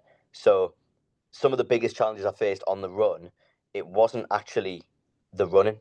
It was the heat. It was the inclines. It was the eating and sleeping in the van on the side of the road. They were the hardest parts of the So whole they were all more challenge. practical sort of challenges that you were facing. Yeah, like having to eat and then run straight away, and it being absolute, and not being able to shower. All these things, like it was horrible, and it was so hot, and we got hit with a massive heat wave. It was 34 degrees most days, and you know, you're running on the highway, in a high vis, and you're running in dirty clothes, and you're sweating, and you're putting sun cream on. You're going to sleep after that, covered in sun cream. Like all those things, like that was the hardest part, and the But running. that's all about getting comfortable with being uncomfortable as well. Yeah, It is massively yeah, mental. I mean, you could have just give up and thought, "Oh, I want to shower." Do you know what I mean? completely, You completely. could But have. yeah, yeah, but like there was no option for that. So no matter how bad it was, so our day 7, I will always remember as the hardest day. Day 7 was definitely the hardest day, and even though we did it for 17 days, day 7, I got a bit ahead of myself. So we smashed all of the other days. There was times when we had too many long breaks, and I was ended up leaving 8 or 9k at the end of the day in the dark, running on the highway. And this is the biggest highway in Australia. This is the highway that runs through the country for the road trains and the trucks to, you know, ship all the stuff. So, you know, you're running on this little hard shoulder in pitch black on a highway, and these trucks are bombing it past you. And that was my biggest fear before I actually set off on the run, because I thought I could die here. I could actually die. But there was nothing that was going to stop me. So day 4, I remember well as well, because that was the first day I had to run in the dark because we'd left it too late. So I had to run 8k on the highway in the pitch black. And I remember the lads pulling up in the van and saying, "Charlie, you need to get in the van now. This isn't safe. You can't run in this on these conditions." wait until tomorrow, we'll set off from here. And I was like, no. So I went, no, give me your high vis, give me your head torch. I'm doing the rest of the 8K. So I did. And, you know, I'm so glad I did do it, because that's that, you know, that hard thing. You shouldn't do that's it. that resilience. That's the mental toughness to Yeah. show up for yourself and do what needs to be done when everything else, all the odds is against it, really. Yeah, completely. Like, no, you shouldn't do that, because you could die. But I've said I'm going to do this. I'm showing people that you can do anything. I'm doing it. Yeah. So I ended up doing that. You made the commitment, didn't you, to yourself to get it done, and everybody else, the viewers. So, and you did it. Yeah, even with all like the risks, I thought, screw it, we're doing it. So I just left them. I went, done the 8K, seen them, and I was like, right, let's not do that again. We ended up doing it again, because, as you can imagine, it's hard to keep to a schedule when you're running 50K a day. And when it's so hot, you just want to take that extra 20 minutes. You just want to take that, do you know what I mean? Digest your food. You just want to, wait, let me have another drink of water. Let me rest my legs for a little bit longer. All these things. I mean, the heat itself is that was absolutely the hardest part. exhausting. I know when I've been over in Bali and Singapore and places, even just walking around in the heat. So how did you manage that? Were you trying to avoid the heat of the midday sun? How did you do it? At the start, we did try and do that, but it got too hard, because I ended up, it was just a mix of things. Like, obviously, sometimes there's not somewhere you can pull over. Sometimes there's not a town that you can go through. So we were always trying to go, right, let's go 15K in the morning, and then we'll do 10K, and then whatever. So we'd always try and get like a 10K at the start. We'd do like 10K max at the on the midday, because it was just so hot. But by the end, we just had to do long run in the morning, long run in the midday, long run at night. So I'll go back to day 7, because that was the hardest day. So day 7 hit, and I felt unbelievable. I mean, I didn't. My legs were cooked, obviously, but I felt unbelievable up here. Mm-hmm. So I get on the highway. I get this mad adrenaline rush, and I start pegging it at like sub. I'm running like a 4K pace after doing 400K over the last whatever day, how many days, right? So I start pegging it, and my hamstring goes. So my left hamstring goes completely, like behind my knee, completely goes, and I'm like, oh no. So I had to limp the rest of that day on the highway in the blistering heat. I limped that whole day, on one leg essentially. And there was not one point where I thought, I'm jumping in this van. This is it. I'm done. It didn't hit me at all. So I finished that day. It takes ages. Obviously, I'm running in the dark now every night, because I'm running a lot slower. So then the next day hits, and then my other leg goes. So my other hamstring goes. So, oh my God. Yeah, at this point, I hadn't taped my legs up or anything like that. So I had 2 knee braces. Both knee braces went on. We taped both my knees up to take some pressure off my hamstrings, and it took most of the pain away. But I couldn't stride. I couldn't move my legs properly. I was like the Tin Man running on the motorway.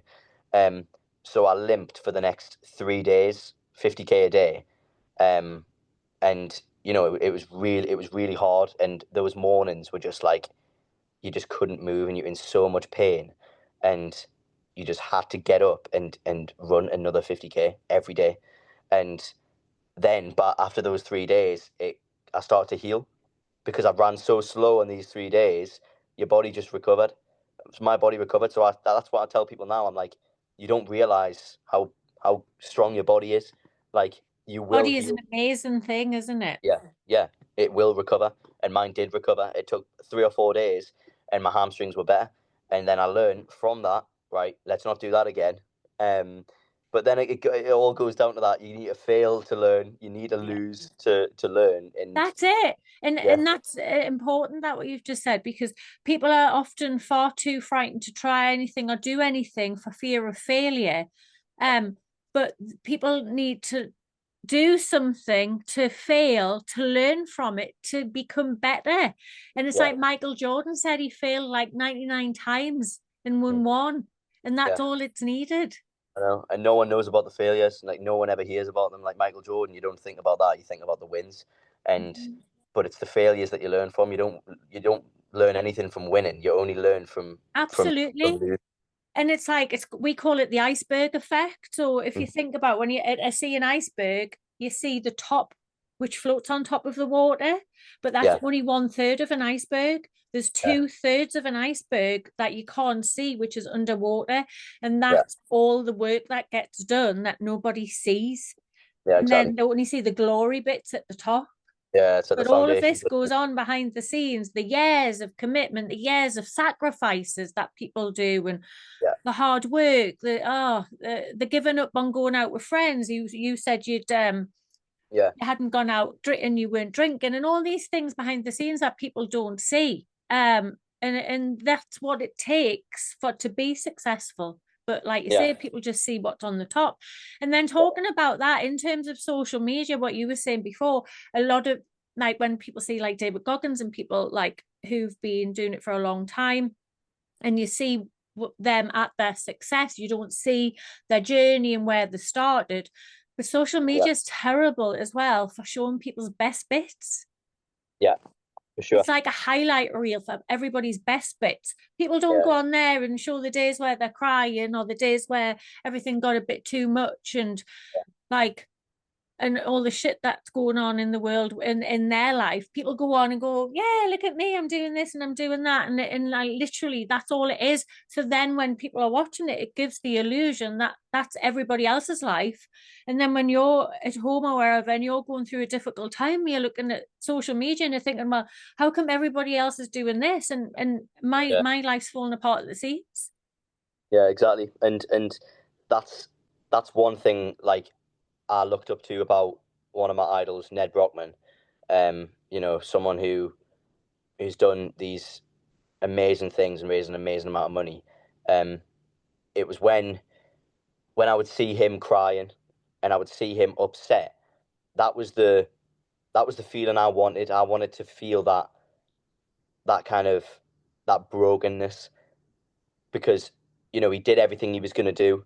He did everything he said he was going to do, but I feel I loved watching him because he showed those moments, and he showed those moments of crying and those moments where he can't do it, but then ended up doing it anyway. And that, because if you just watch someone win, you just don't learn anything. Whereas I learned the most from Ned Brockman, watching him, because because I saw him crying and I saw him broken down, and then I saw him getting back up and continuing, and that was the most I learned about it. Like, so, you know, every loss is a lesson. I think that's like the best one to go about. And on your social media, you have shown the days where it was tough and things as well, and like when you were trying to explain what challenges you were facing mentally, physically, and otherwise.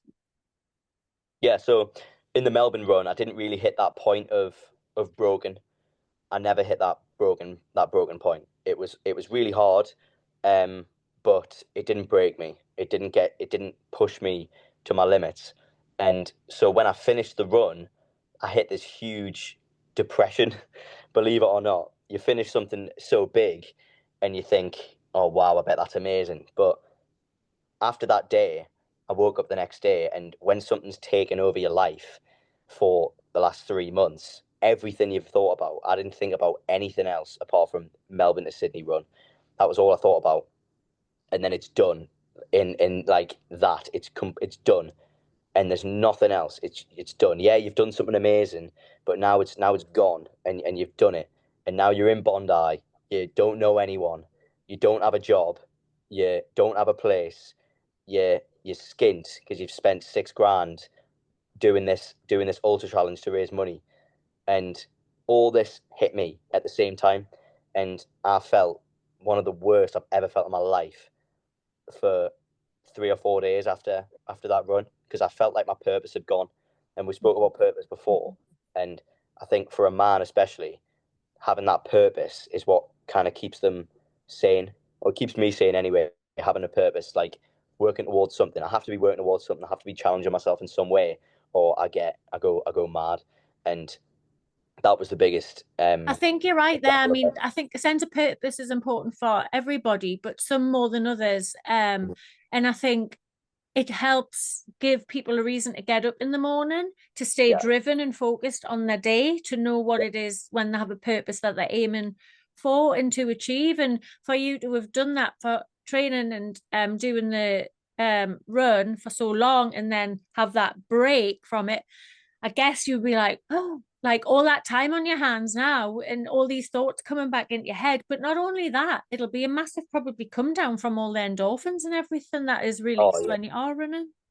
Yeah, huge. Like the endorphins were mental. I was getting like a huge adrenaline rush every single day, and then I just got nothing. And you know, I am a naturally quite a stressed person. I get stressed about, like I said before I moved to Australia, about money, about my future, about, you know, relationships, about all this stuff. I'm an overthinker. So when you stop running, when that's all that matters, money doesn't matter, where you're staying doesn't matter, people that you know doesn't matter, nothing. Just run, get there, do what you said you were going to do, raise money. That was it.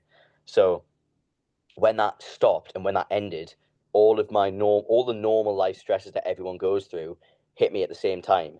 And it was like getting hit by a train. Like, I swear to God, I couldn't sleep for like 3 days. I just felt awful and I didn't know what to do.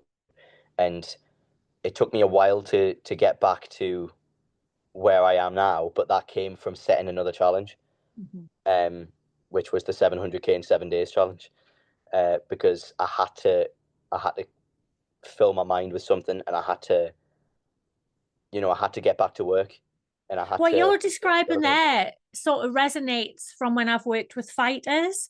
So it's like when they have a fight coming up, they know they have a sense of purpose. They have a timeline where they have to focus and train for the fight that's coming up, and they're switched on, focused, and like they're happy.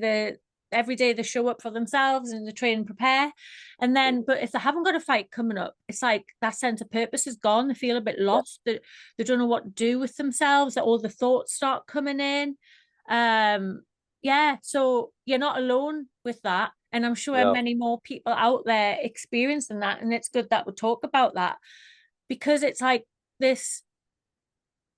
Yeah, I think people do need a sense of purpose, and society as it is now it's all a bit different. Everything's changed. People's roles have changed within society, which also impacts as well. Yeah, I think like the best example of having that come down is like the Olympics. Like, you hear a lot about Olympians going to the Olympics, training for 4 years for the Olympics. They go to the Olympics, they don't get the result that they want, or they do, and then after they're in a really deep depression because what they've done is they've trained for the last 4 years for this one thing, because the Olympics is the most important competition in the world for all these athletes. And when it's done, it's like, right, what now? So it's like, I think my mate and my mom told me about that, and then that made me think, right, this is normal. And then I also watched someone called William Googe, who's currently about to break the record for the fastest man or the fastest person to run across Australia from Perth to Sydney. So he arrives in Sydney tomorrow. So I'm going to go do like a last 5K. I think he's doing this huge thing. There'll be hundreds of people there, and to do the last 5K, and he's absolutely smashed the record by like 4 days or something. Oh wow! Yeah, he's a machine. He's a lad from the UK, and he's another massive inspiration of mine. And he has a different approach. He doesn't really show when he's hurt. So like he's actually made it look really easy. But he made a post the other day, and it was like, this isn't easy, by the way. I'm just not showing that I'm in pain. So, you know, it's different. It's funny how other people deal with it, because when I was at my lowest point in my latest challenge, I couldn't help but sob my heart out, and I wanted people to know how hard this was, and I wanted people to know that this is breaking me, yet I'm not going to stop until I'm done, because that's the message, and that's that's kind of the pursuit I'm on. Mm-hmm.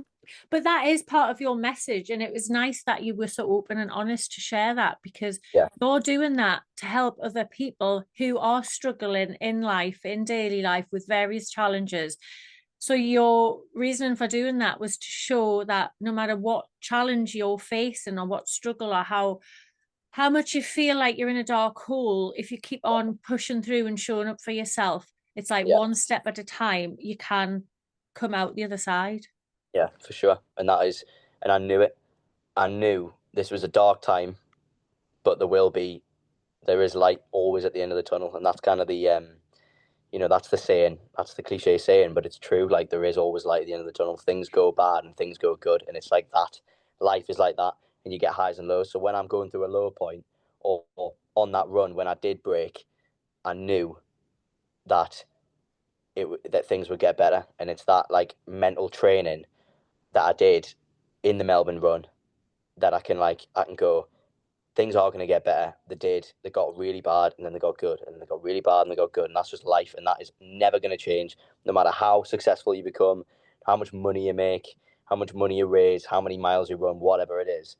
You will always go through low points and go through high points in life. There is no steady plateau of good in life, like nothing. So that's why you just shouldn't be stressed. Absolutely. And that's really well said. Life is a roller coaster. It does go like this. If it was like this on a trajectory, it would be boring. It would be pretty over how long we're on this planet for. Yeah. There would not be the highs and there would not be the lows. And it's like yin and yang. Everything, you can't have one without the other. You don't have darkness without light. And they come together. And if someone didn't face suffering and hardship, then the good times and happy times wouldn't taste so sweet. Yeah, because you can't measure them. There's no way of measuring a good time if there's no bad time. Exactly. So, and it's really important, if you are having a tough time and feel rock bottom, to hold on and just keep pushing on through, to know that it's inevitable, the ebb and flow of life. You will start coming out the other side. And likewise, if things have been going great, then for whatever reason, all of a sudden things drop off a cliff, don't be sort of disheartened. It is the natural part of life, and you will spend a little bit of time down here, but you will naturally come up at the top. It's like the ebb and flow of the tide, isn't it? Yeah, for sure. And that is it. Like, when I felt the best, I just tried to. So I used to do like social media before my running. I would do these comedy skits, and they actually went mad viral, and I actually did pretty well for it. But I didn't know that. yeah so I did these comedy skits for about 2 years, and that was like, I learned a lot from that, because I learned to rationalize and be clever when the good times were good. So when I would go through a period of every video getting millions of views, I knew that this was going to end, and I knew I was going to hit a point where to get a bad amount of views. And when it was a bad amount of views, I just thought, all I had in my head was keep going, and you'll go up again. And it did, and it just went like that. But I didn't want to. The reason I stopped doing that was because I wasn't in control of my own future. I was kind of relying on this app to push my content out or not push it out. So I mean, that was a big reason I stopped, and just because I just didn't want to do it, really. I just did it because it worked.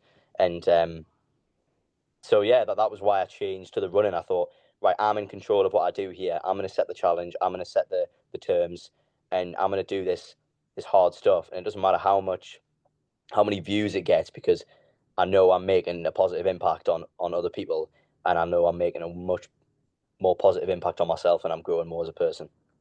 Absolutely. And you've touched on another important point there, which is a sense of control over yourself. Yeah.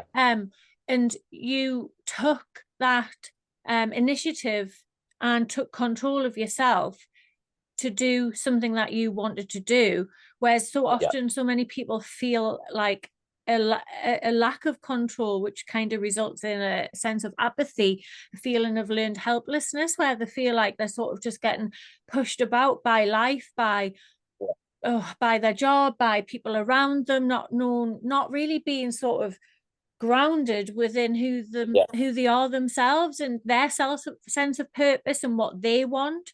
So it sounds like you've got a very good grounding within that. So you took the initiative to take control in charge of your life, and you took that path. I guess relatedly, I chose to do podcasts because I have a passion to help people be the best version of themselves and to help people with mental well-being based on my experiences and qualifications and things. And I did this because it is something I'm in control of as well. Exactly. it gives you a sense of purpose, and it's like I'm passionate about it, and I am in control of this, and it's something that I can do to help others going forward with their lives and just build awareness. And I love chatting to people and finding out and hearing all their stories and sharing all your sort of experience and your challenges with the viewers and listeners. Yeah, I think, you know, that initial decision to stop doing what I was doing was hard, because it worked. You know, it went viral every time. It would, you know, I was getting photos with people in Newcastle on a night out because they'd seen my comedy skits, stuff like that. And it's obviously, it's kind of like, sometimes it's hard to let go of that.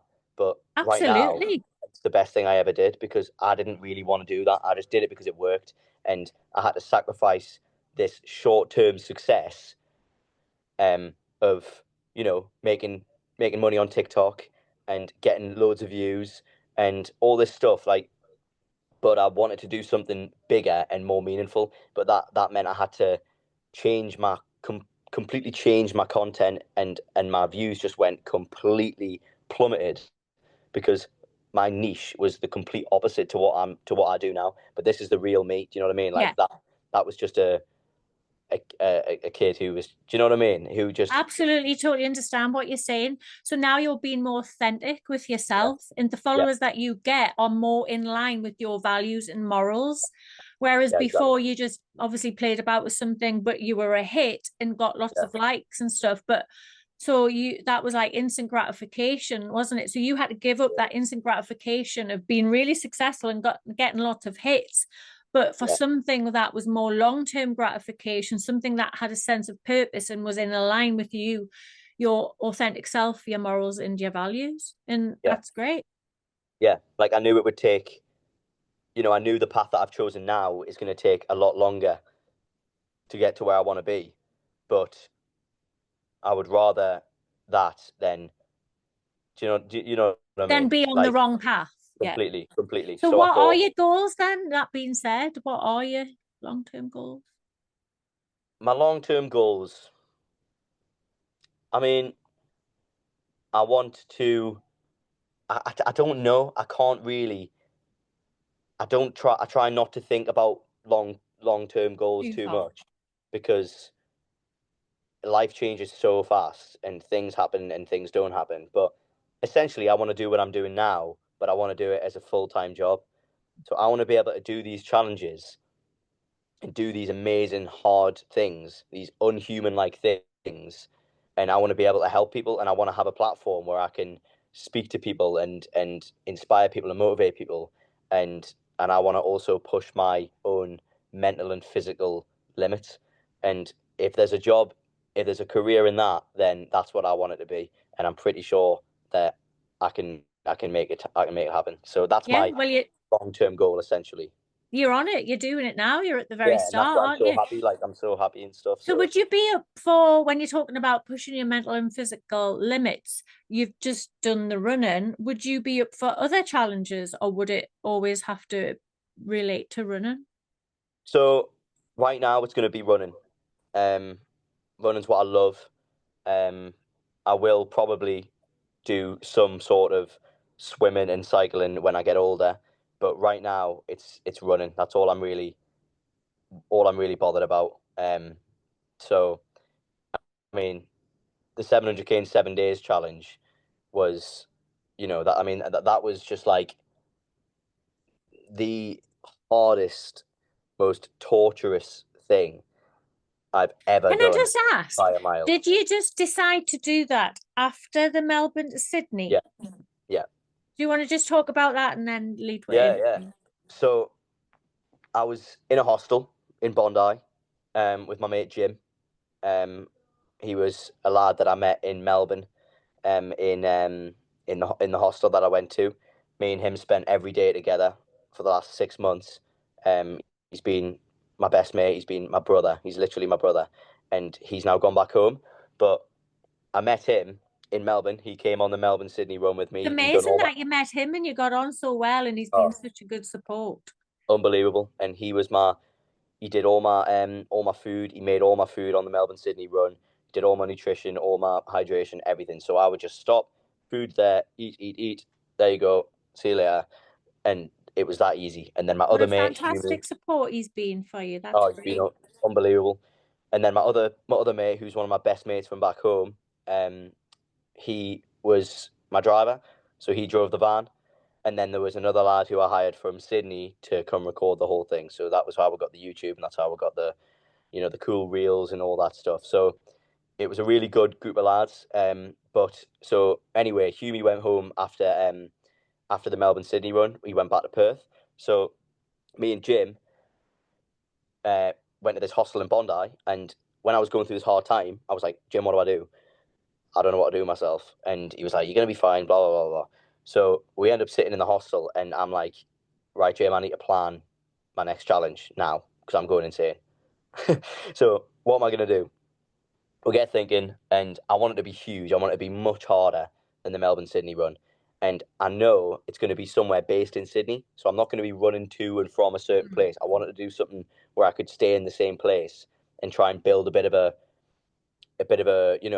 Following. community. Yeah. Like I wanted people to get involved more because people couldn't get involved in the Melbourne Sydney run because I was running on the motorway the whole time and I was moving. So no one could. I didn't have that support. I wanted to make it more, supporty and more like people can get involved. And I thought, right, we did 100k run on the Melbourne Sydney run. It was the very last day. Let's do 100k every day for a week. When I first set that What challenge, did he say? What did he say when you said that to him? I mean, he just thought, let's do it because he knows me, and he knew that he just knows how mentally like strong I am, and he just never doubted me. He just thought, yeah, let's do it. I don't doubt you for a second. And that's great because like his support there and him having like not putting his limitations on you. It wasn't like, because this sometimes happens as well. He could have turned around, oh, I don't think you can do that. And then that might have made you second guess and question yourself, which people often have around them. But you had, that sounds like very like-minded individuals around you. So if you said you were going to do something, they were like, yes, let's do it. It's great. Yeah, he never doubted me. Not like him or Hugh. Never ever doubted me. They always thought this, you'll do it. You got like I proved on the Melbourne Sydney run that I couldn't really be broken, but I hadn't hit this point yet. So we decided to do it, and this is only 2 weeks after the run. I decide to set the challenge. So I make the video, I put it out there. I say I'm doing it for men's mental health again. Want to use the same link, so I want to just raise as much money as I can in as short amount of time as possible. So usually if you run 50k a day and then 100k on the last day for 17 days, you usually have some time off. I had 3 days off running, and then I was running again, which is stupid and pretty mad. It also goes to show it's a testament to your fitness and all of the things that have come before, like the kickboxing, the rugby, that has helped your body be physically fit enough to be able to deal with this challenge. Yeah. Like it was so short after the Melbourne Sydney run, and I decided to do it. And I said, right, we're going to do it in 3 weeks' time or 2 weeks' time. So it ended up being 5 weeks after I finished the Melbourne Sydney run. I ended up doing the 700k in 7 days. So in my head, I thought, right, I don't need to do much training. I've just done the Melbourne Sydney run. I've just ran 920k in 17 days. So let's do it sooner rather than later, so that I've got all the miles in my legs. So we're planning it. I'm like, Jim, when can you stay till? So Jim had to leave straight after the challenge, essentially, right? So it was kind of on Jim's terms when it would be. I bet Jim didn't expect that when he went went to Sydney. No. Like for everybody, it was all just rather like surreal, yeah. Yeah, like he probably thought, right, that's it. Like let's just chill and have a good time. But I was just like, no, we can't do that. So me and Jim, I decided to do the 700k in 7 days. I put the video out and I'm like, let's go. So I do 1 week of training where I did like 200k in the week. And I think I did like 30k a day for a week, which is nowhere near what I need to do. But I just thought, let's get in that routine of just doing doing a long run every day. So you can't train for ultras by just running. You've got to do strength training. Like, you've got to run on tired legs to like simulate what it's going to be like. But I didn't do any strength training, because that's where I lacked my discipline, and I didn't have a gym to go to do my strength training, and I couldn't afford a gym even if I wanted to go. So I didn't do any strength training. I ended up starting the challenge, and we didn't get much help. I got some help from my mate back home, a bit of financial help, but apart from that, we didn't get much help. So it was, again, costing me a lot of money.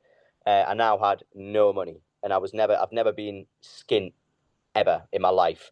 I've worked since I was 16, and I've always had some money, and I've always like saved up some money. So I've always had money there. I've always been comfortable where I'm like, right, worst comes to worst, I've still got this. Whereas now I didn't have anything. So I had no money going into this challenge. I was completely skint on nothing. So we start the challenge. We get through the first day, and I remember hitting 60k in this day. And obviously we ran around Centennial Park, which is a 3.8k loop. And that's just a loop that you run around. You don't do any more. You just run that loop for 100k every day. And that was another thing I wanted to do, because I wanted to make it really hard. So I thought, right, let's run this loop over and over and over again. So how many times did you have to run the loop every day? 26 laps of a 3.8k loop. So it was quite a lot. But I never thought about the laps. We had this system to break it down.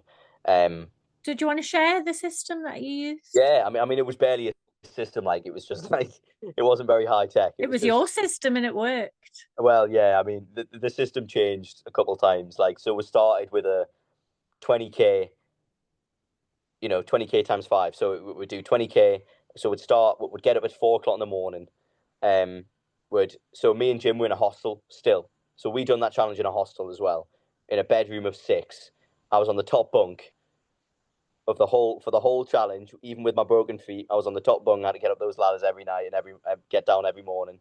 And it's a challenge in itself when you're in a shared dorm, because I did it myself in Bali, and you've got to accommodate for people coming in late, people coming in drunk, strange characters making lots of random noises, and all sorts of chaos going on.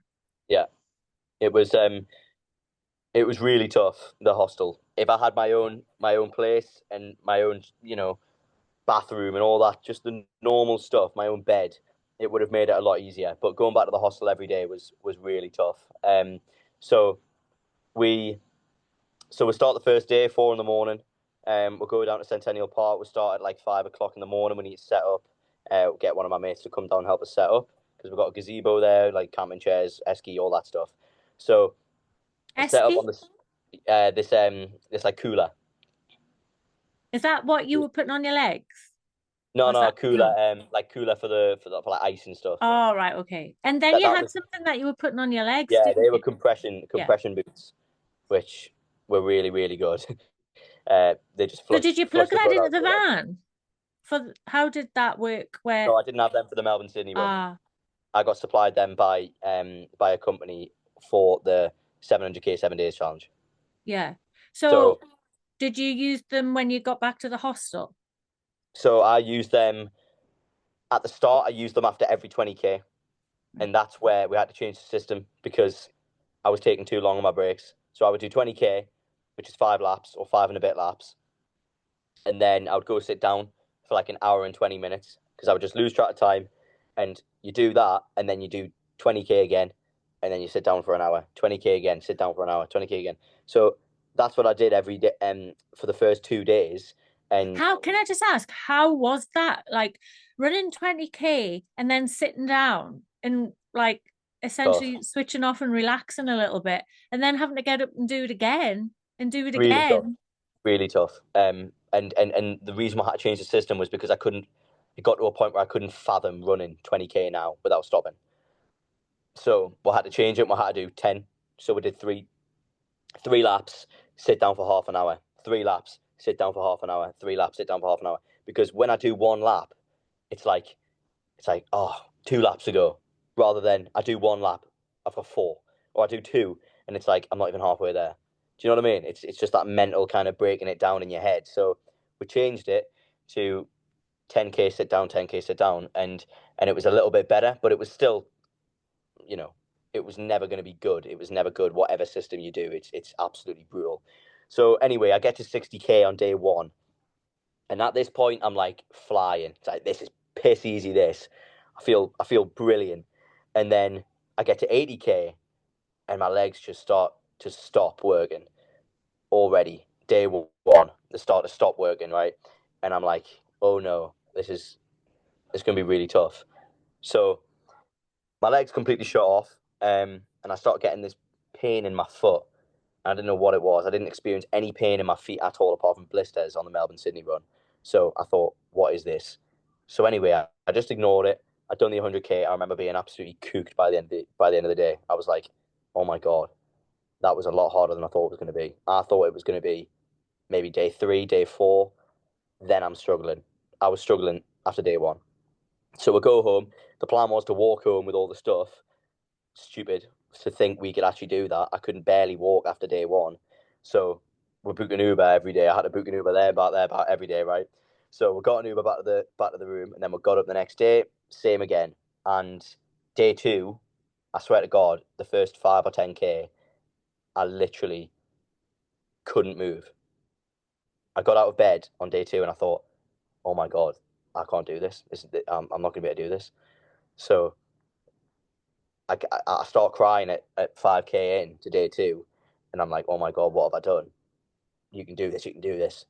I'm talking to myself, like, you can do this, mate. Like, keep going. So anyway, the day gets a little bit easier, and then it gets really hard too. First 5K or 10K was the hardest 5 or 10K I've ever done in my life. By that point, anyway, I got worse. But you know, crying, really just in my head being like, oh my God, you know, running in the pitch black in the morning, running in the pitch black at night. It was tough around this park with no lights at all. You're running in complete darkness. I didn't break down, but I did feel like maybe I've overstepped the mark here. Like bit off more than you could chew. Maybe. I mean, you know, I never thought I'm going to stop, but I did think this is going to be the hardest thing I've ever done by a mile, and I recognised that straight away. So the day gets a bit easier.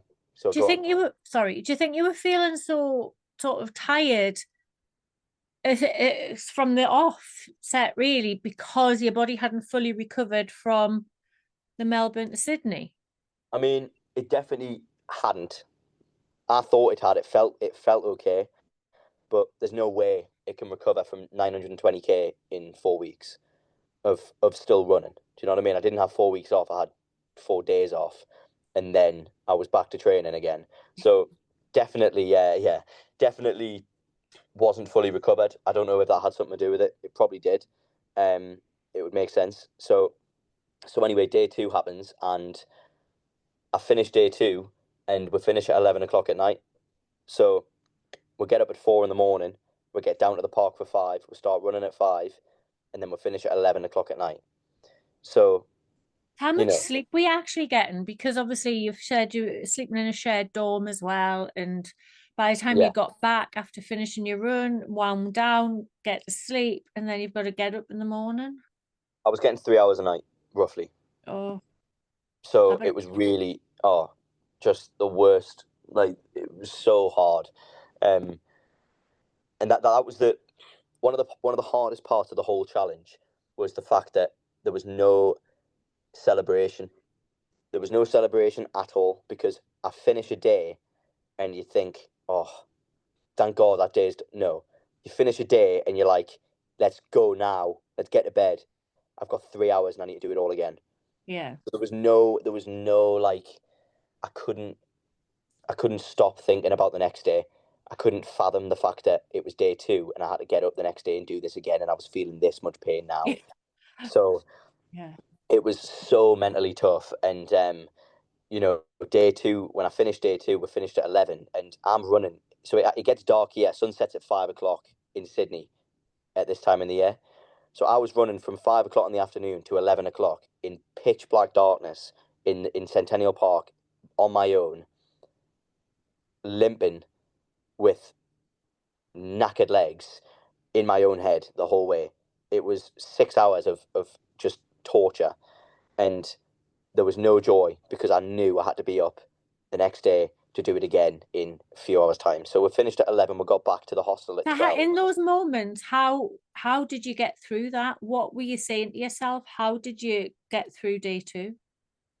I don't know. I mean, just everything. I was saying everything. Why am I doing it in the first place? Like, that's why. That's what got me through it. My why. And Your I said this. purpose. Yeah. I said it on the Melbourne run. When your why is so strong, you become unbreakable. And like, Absolutely. and that is a fact. When why you're doing something is stronger than how much How you want to stop difficult. or how difficult it is, you'll keep going. And Absolutely. I knew I could keep going. I knew it was so painful and it was so mentally tough, but I knew I could keep going. Unless I collapsed, For I could keep going. you, there was no option to not do it because you'd No. set this goal and this task for such a worthy cause, men's mental Yeah. health. And it's like, so yeah, there was, given it wasn't an option. No, it was never going to happen. I was never going to give up. But the reason I broke down was because I knew I was never going to give up, and I thought this is going to be really, really, really torturous. But you're not going to give up, so you have to do it, and Yeah. that's what and it upset me because I knew I wasn't going to stop, so I knew it was going to be. And it was so. I knew the pain was going to continue. Yeah. Unbearable because you knew you were going to have 5 more days like day 2. Yeah. Whereas like even within that day, we talk about that roller coaster up and down of emotions. And I guess for you, you probably spent more time down on the bottom than you did on the top. Oh, there was honestly, it was probably 90% bottom, 10% top. Like, that's how bad it was. That's how hard it was. And I'm not one to tell someone something was really hard if it's not. I would rather say, yeah, it was easy if it was easy. I swear to God, it was absolutely brutal, torturous. I felt like I was being tortured. Like, it was horrible. And but you got through it, and that's the thing, isn't it? That's the limitless mindset and the resilience that you had, and the belief in yourself that you've set yourself a target and you will show up and do it because you've made that commitment to yourself. Yeah, regardless of, like, your mind can play tricks on you. And I often say this to people, sometimes it's like you're battling. Sometimes it's like the dark wolf on one shoulder saying, no, you can't do it, just stop, just sit down, just put your feet up. And then the good wolf on this side where it's like, yes, you can do it, keep going, remember the purpose, remember the reason why. And this is this battle that goes on. Completely. And through day 2, I started to feel my left foot, and I'd never felt this pain in my left foot before. It was just right on the top of my foot. I thought, what is this? What is going on with my foot now? And when I finished day 2, obviously I didn't take my shoes off all day until the end of the day. So I took my shoes off back in the room, and I said on the video at the end of day 2, I said, I'm going to go take my shoes off and put a photo on so you know what my foot looks like. I haven't looked at it yet, but I've got a feeling there's going to be a tennis ball sitting on top of my foot. And I got home and my foot was black. My left foot was completely black on top. It was like my foot, your foot's meant to be like that on the top. It was like that. And I was like, oh my God. And I couldn't walk. Like, back in the hostel, I just couldn't walk. There was people in the hostel obviously being like, you're mental. Like, and there was people in the hostel and they told me at the end, and they said, there was like, no way this guy's doing 7 days of that. No way. Look at him now. I was broke. The state of your foot. I can stick the picture of your foot in when we're oh yeah, get it in. Too right, get it in. That's why I took that was agony. Oh God, it was horrible. So when things were that bad, I was like, my legs are toast, but they're not injured, but my foot is badly injured. So I started day 3, and I've never been in more pain in my entire life with this foot. Every step was like 10 out of 10 pain. Oh. And I didn't have any, so I wasn't taking painkillers at this point. So I'm running, I'm doing the run, I get 20k done, and I'm like, that is the hardest 20k I've ever done in my entire life. That was absolutely brutal. literally Because of the walking pain in pace your running. foot. Oh Every yeah, time your foot was touching the ground, the every time pain. it touched, it was like someone getting a hammer and smashing it off my foot. Like, it was like, honestly, I thought my foot was broken. Like, I thought it was broken. It looked broken. I was like, my foot's broken. I'm running on a broken foot right now. So swollen everywhere. So I get halfway through day 3, and then my other foot starts to go, and it's the exact same pain. And I'm like, oh my God, no. And I'm just praying at this point. I'm like, please have mercy, right? So Yeah. we taped up my left foot. We just put as much rigid tape as we could on my left foot to try and take some of the pressure off and to try and just numb the pain. Did you Almost. see a medic at all? No, not once. So that's how raw this is. Like, no medic, no doctor, no painkillers at this point anyway. No painkillers. Me and my mate, no experience. Just let's do it. So it was so raw. There was no, fancy operation going on. It was just me, my mate, 2 camping chairs in a gazebo, and a blender to blend up my food. So, so my left foot goes, and my left foot goes at about 20k into day 3, and day 3 is the hardest day by a mile. So when my other foot goes, then I'm like, right, nah, this is really bad. I'm running at 8k pace. I'm barely even moving. Limping, 10 out of 10 pain now, both steps. Legs are fried, no sleep, 2 feet that are literally broken. And I'm still plodding around this park. And then I just have this mad rush of emotion, and I break down crying, and I can't see the finish. So I can't see the end. And I'm like, and I just break down, and I go on my phone, and I look at my messages, and I answer all my messages all the time. Any message I ever get, I'll answer it. And especially my mates, I'm never, I don't ignore messages, I don't leave messages for ages. I answer every message from anyone that ever sends me one. And I just had so many messages, and it just made me bawl out crying. All these people relying on me, kind of, and I've got a duty now to do what I said I was going to do. And I got 40k in to day 3, and it was like 3 o'clock in the afternoon, and I thought, oh my God, it's 3 o'clock in the afternoon. I've done 40k. I still need to do 60k, and I can't walk. And I just had this huge rush. And when I put that video up of me crying, right, I am nearly 55k in. Yeah, today's the hardest day by a mile. I just thought I'd fucking come on and actually be real with you. I can't comprehend the fact that I'm not at 60k yet, and it's 2:15.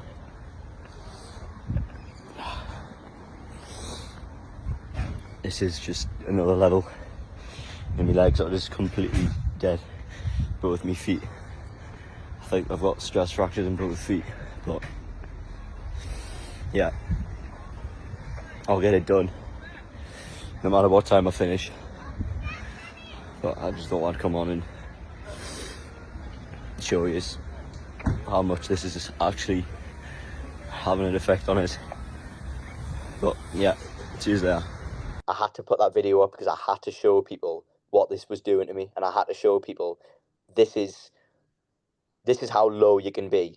Well, this is reality, isn't it? Yeah. And like when you're talking about it, it's like you almost having to justify why you were showing the reality of your experience, because now we live in such an artificial world with social media, and everyone just puts best bits, but all you were doing was sharing the raw reality. Yeah. Like, I put that video up and I started it with, right, I need to be real with you, because I was like, I need to be real. I need to be real with them. If I'm going to document the journey, I'm going to document the thing. I'm going to document this as well. And I was in such a state. I walked 2 laps crying of that park, which took me about 2 hours, as you can imagine.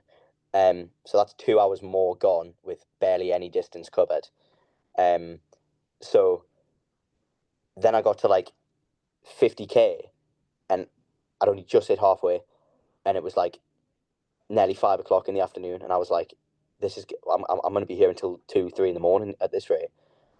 So I was so scared and I was so afraid, and I looked at all these messages and it was just like, what you're doing, this is what, like, you've made me do this, all this stuff.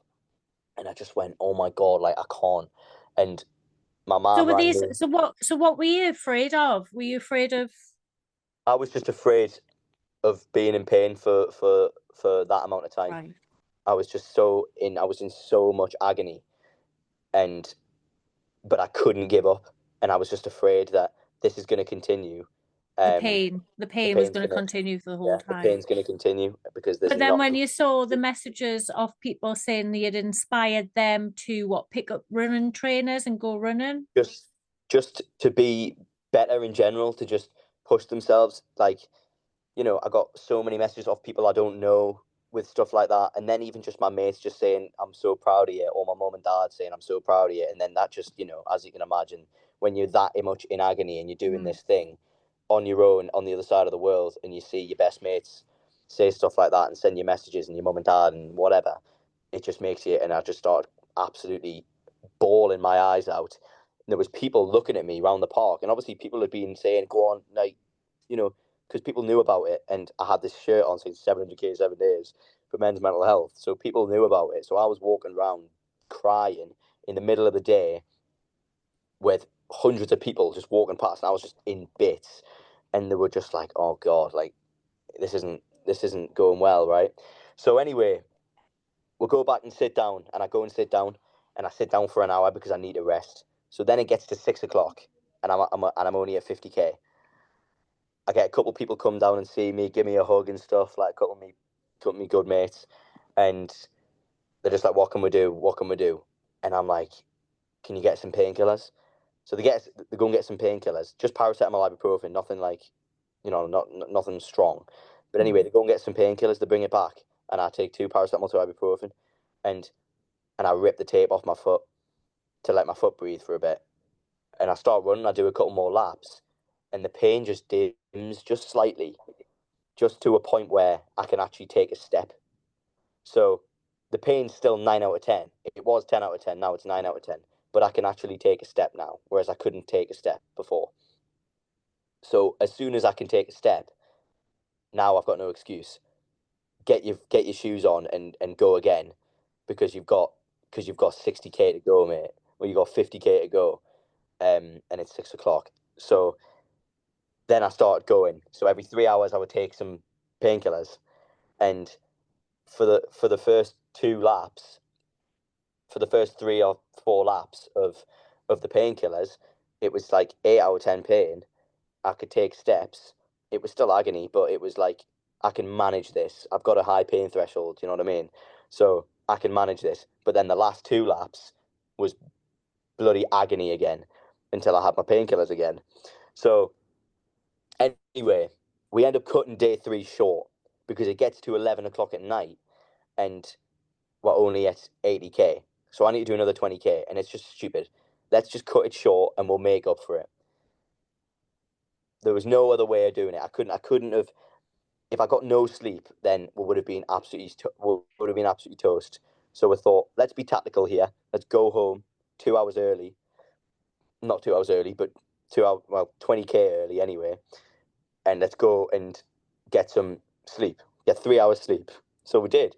We went home, we got 3 hours sleep, and we came back the next day with That's the another thing, painkillers. though, isn't it? I mean, on top of all of this and all the challenges that you do and how far you're running and the pain in your feet and legs, Yeah. it's the fact of the lack of sleep. I mean, like Oh, 3 yeah. hours on average per night while you're doing this challenge. I mean, most people doing a challenge like this, they would need like a full on 8 hours sleep to be Oh, fully yeah. recovered. So you're only Yeah. getting the bare minimum. Yeah, I was getting 3 hours a night. I was burning 10,000 calories a day. So I was completely done. Like, I was completely done. I was injured. My feet were broken, like stress fractures on both feet. So You mentioned before you had a blender for your food.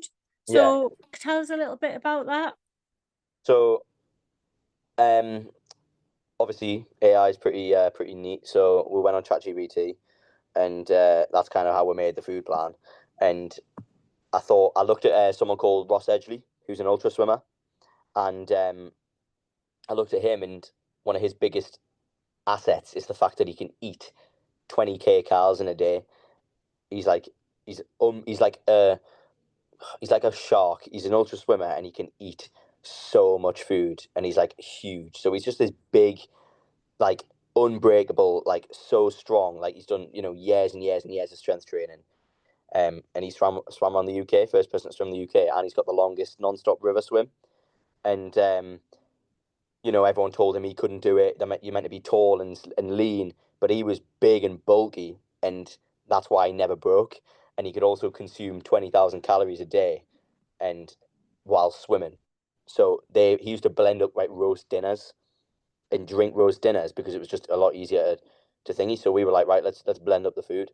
So is that because it's less work for your body to digest when it's blended? It's already digested, so your body's just got to absorb it. It's just easier to digest, yeah, and you get the same stuff from it. It's just all about calories, really, calories in versus calories out. And I had to maintain the calories, so we had we went through kilos of peanut butter, and all those high calorie stuff. Yeah. And the only foods I would actually eat would just be to get that kind of chewing sensation. So I don't go mad just drinking everything for a week. So we'd do like 6 shakes a day, which was oats, bananas, peanut butter, yogurt, milk, just stuff high calories. And then I would do cookies and pizza rolls with ketchup, like pizza rolls with ketchup, and then cookies, and that's it. That's what I ate for 7 days in a row. And so I would do like a shake in the morning, then I would do another shake, I would do pizza rolls, and then I would do another shake, cookies, another shake, and then that would make me get like 8.5, 9,000 calories. I mean, that in itself there is just quite a fantastic achievement as well, because some people wouldn't be able to do the challenge based on the fact that they couldn't eat proper food at all.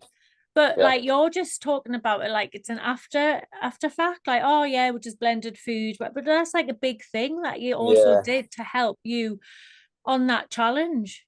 Yeah, so I learned a lot from the Melbourne-Sydney run and that's one of the things, like I struggled to eat, and we had meals then. So Jim would make me a meal. He would make me rice, beans, avocado, egg as one meal, and then he would make me pasta as another meal, and then he would make me whatever as another meal, and like a yogurt oats bowl with peanut butter.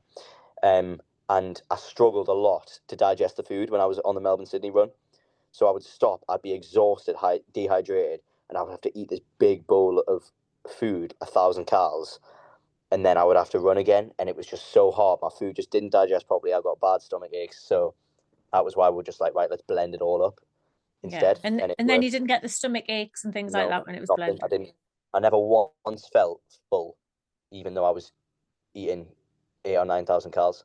I never once felt like I was struggling to run, because when you eat on a heavy when you run on a heavy stomach. Absolutely. Well, when you have a big meal, they tell you that your digestion's a priority for your blood supply, so that's where all your blood goes. So it makes sense that if all your blood's going to your stomach to digest your food, your legs aren't. You haven't got as much energy in your legs, have you? So so I didn't get any of that. It worked really well. That's a great tip, isn't it, for people listening if they want to try that? I mean, I'm always going to blend up my food from now on, like so, and that just came from that one loss in the first run. Learn now, I don't have that problem anymore, so that's one problem ticked off. Yeah, lesson learned. Yeah, exactly. So yeah, where was that? Day 4. Yeah. So we cut day 3 short because I had a mare, and I remember making that video on the night time, and obviously the support again was amazing, and the support kept me going so much through the challenge, like people texting and people showing up to run laps with me and stuff like that. I think that's fantastic that people actually showing up as well to run laps with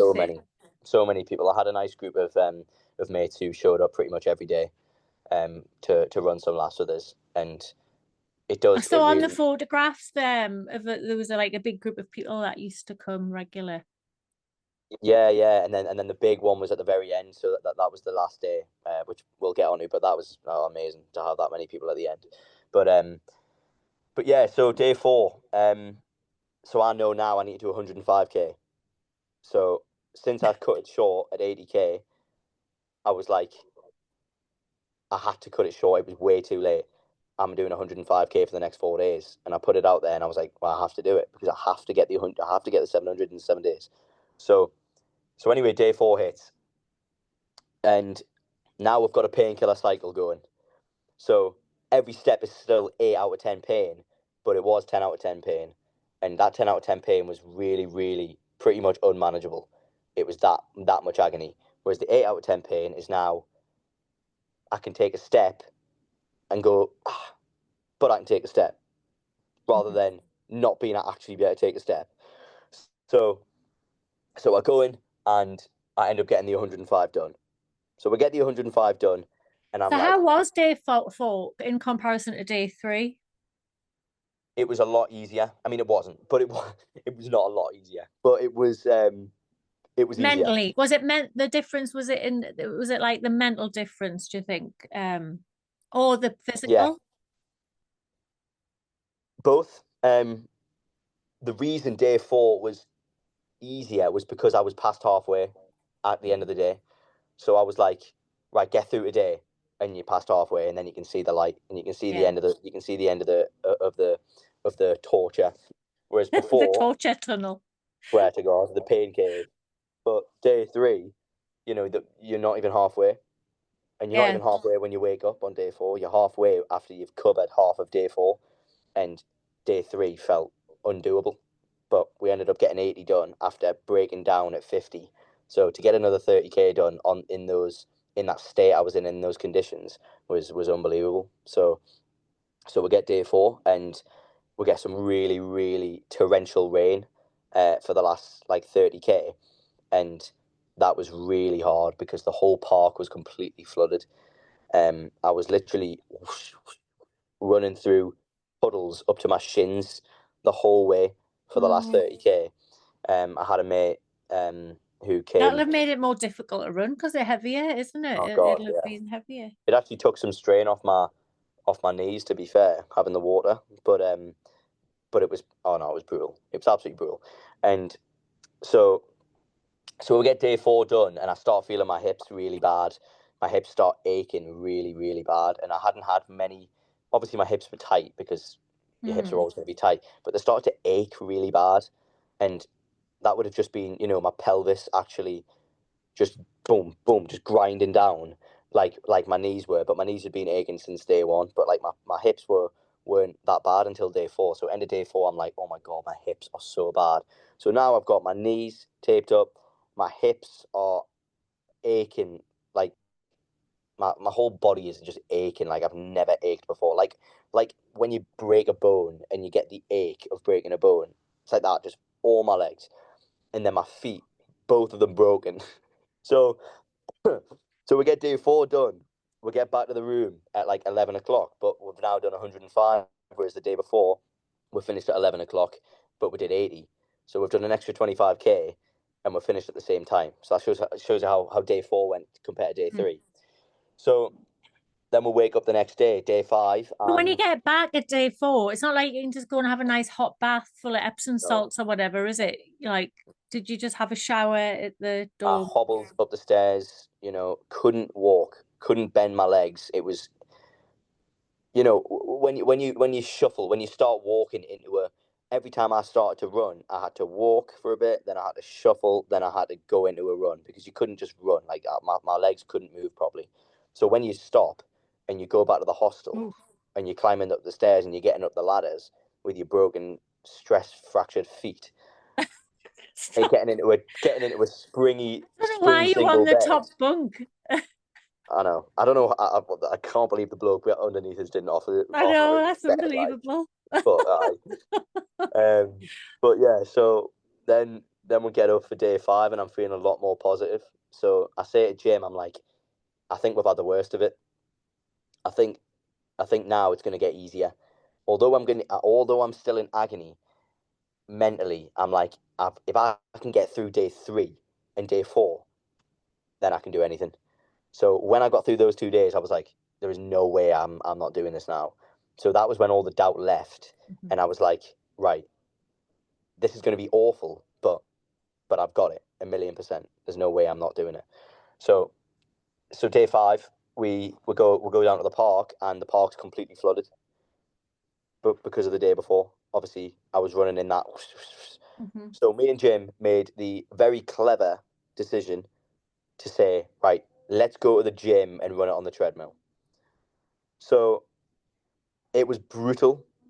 It was torturous. But I rang up the gym and I went, can I come use the treadmill? I'm running 100k a day. The park's flooded. It's day 5. I've done 400k in the last 4 days. Can I come run on the treadmill? And he went, yeah, it's $25. And I was like, right, wicked. So, and I didn't think he was going to charge us, but whatever. So went to the gym. We were late starting because we went down to the park and it was flooded. Then we had to get the taxi to the gym, go into the city. So we were an hour late starting. So I knew I had to really lock in on that day. So we jumped on the treadmill. Gym was just round the corner in the little waiting area with all my food and all that stuff, right? And he just chilled there all day pretty much. He ran a 20k in the day, to be fair, but he just chilled there. So I start and I set the pace to 6k pace. I'm like, right, you're sticking to this pace, and it was brutal.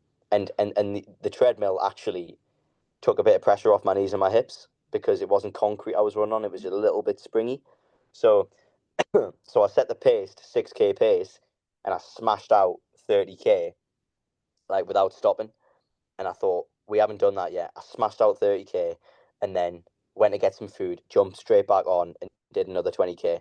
So that was 50k done. I was way ahead of schedule, and I was like, right, this is going to be a decent day. And it was nice to get away from the park for my mental.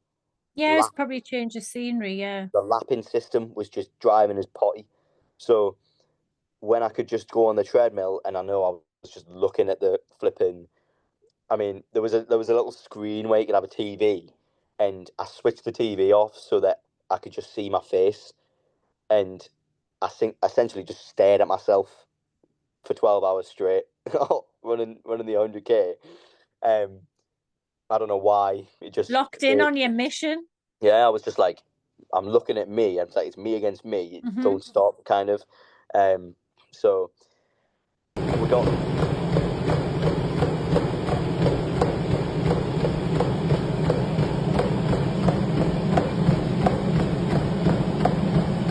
Yeah, then we had previous days, but we only ended up getting 100 done.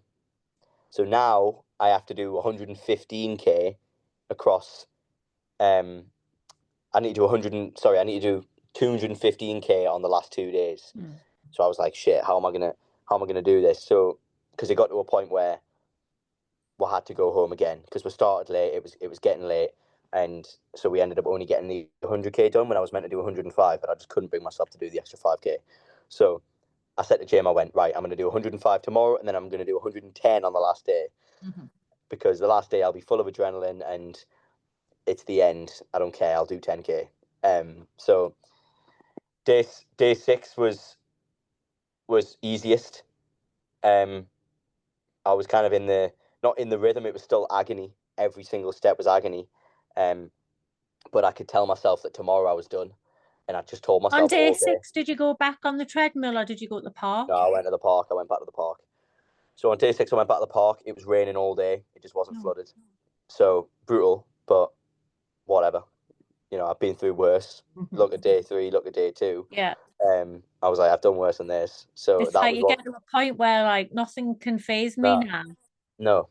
And that's how I feel now. And so day 6 is a really good day up until the last 20k, obviously, because the last 20k is always just torture.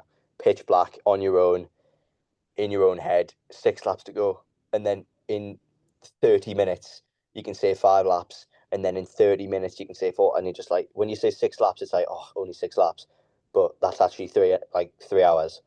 So we get day 6 done. And then it just leads us to the last day. And I'm just so happy to be done. Well, not done. I wasn't done, but all day I was nearly done. Yeah, all day I was like, you've done it, mate, you've done it. I can't believe you've done it, right? And I was just talking to myself all day, and people were running with us all day on the last day. People came in the morning, people came midday, people came at night, and then I was just getting more and more excited. So people were coming, and I'm just like, how do you feel? I went, don't care at all. I'm done. I'm nearly done. Whatever. Yeah, I'm in absolute agony, but I don't care. at all. I can see So the at finish this line. point, your body felt broken, but your mind was strong and willing and up for Yeah. it, and you just Yeah. kept going. Yeah, because I could see the finish line, whereas before I couldn't, and it was like never-ending torture. But I knew in 5 hours? I knew in 5 hours' time I can stop. Yeah, and I that's guess it. I in could just stop. comparison to the whole week that you'd had, 5 hours is nothing really, is it? Really? No. I mean, it is, but it's not in But it's not. comparison. No, it's not. I was running for 12 hours a day every day, so like 5 hours was literally nothing. And when I got to that point, all I could think about is the fact that, and that's where all the joy hit me. The joy only hit me on the last day because I knew I didn't have to wake up the next day and do it. I was done. I could lie in bed all day if I wanted to. I could do anything I wanted to. I'm done. I've done it. Like I've proved to myself that you are unbreakable. So when I got to that last 30k, big group of lads came down that I didn't know, and they smashed out 20k with us. And That was nice. Yeah, we're just locked in. I taped up my Achilles. My Achilles started absolutely knacking. So we taped that up. Everything was taped up. I was just like a tin man, and limping like the whole way, just so sore. And then we're left with 3 laps, and everyone from my Bondi hostel comes, and there's like 30-40 people there, and it's just the most amazing thing. I'm sat there on this deck chair, completely spaced out, full of painkillers, knackered, no sleep. I got an hour's sleep the night before, so I was completely just done. There was people coming to speak to me, and I was just like not even there. Like I didn't even understand what they were saying really, and I was kind of just like looking like Exhausted. yeah, just like looking like beady eyes, just like looking into the darkness of the woods, because that's all it was. It was just a pitch black park. You couldn't see anything, and the people came, gave us this massive boost, and I was like, right, we need to go and do another lap. So I went and done 1 lap, and like a group of lads came, and we did this lap, and we flew round. We absolutely flew round, right, at like 5k pace, which at that point was completely undoable because I'd been in that much pain. I was running an 8k, 7k, 6k was my quickest, and I was running more 7k, 8k. So we flew around this lap, and then we did 1 more, and then we got back to the start again, and everyone joined in for the last lap, and everyone was just like, obviously I was screaming. I was just like, oh my God, I can't believe it. Like, this is the biggest, the fucking hardest thing ever. And this is just everything I've wanted to feel, that broken, like, this is death's door, just torture. And it's done after 1 more lap. I could not contain, like, how I felt. Right, last lap of the 700k in 7 days challenge.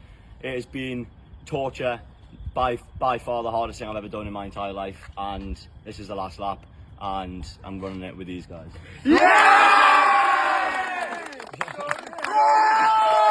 And so we took off on the lap, and we were running a 4:30k pace. I didn't feel anything. I felt nothing. All my pain went away. Everything. That's amazing. Like with them coming running with you, it's almost like they helped carry you along, didn't they? It Just was, in honestly, spirit. it was like the adrenaline. I've never had an adrenaline rush like it in my life. I could not feel anything. Both my feet, completely no pain. My legs, no pain. Hips, knees, nothing. Literally no pain at all. And that just shows you how powerful adrenaline is and how powerful and strong your body is to release that, and for it to actually take away all that 10 out of 10 agonizing pain that you've been in for the past week. And I run this last lap, and I just take off, and a group drops behind because they can't actually keep up with the pace that me and a few of the lads at the front are running. And me and this like group of 6-7 lads are running at this 4:30 pace around this lap, and everyone's just going, go on, like screaming, go on. And I'm just so happy. I can't even believe it. And then there's like 500 meters to go, and I just drop a gear and I'm off again, and I go sub 4k pace, and the lads just drop behind, and like a couple of the lads came up to us after, and were like, mate, I swear to God, I couldn't keep up with that. Like, I can't believe this kid this is his 700th K and he's just dusted me. And That's amazing. it's mental. I do not understand it at all. So I ran, so I did that, I finished, and I just screamed, like, just like a war cry of like happiness. Gave everyone a hug, gave Jim the biggest hug ever, did a speech for Jim, did a speech for everyone. And then we went back and had a pint and just like had some food. And I mean, the adrenaline wore off after an hour and I was in absolute agony. But that, I just didn't care. I was like, I've done it. And it was just the most amazing, best feeling of my entire life.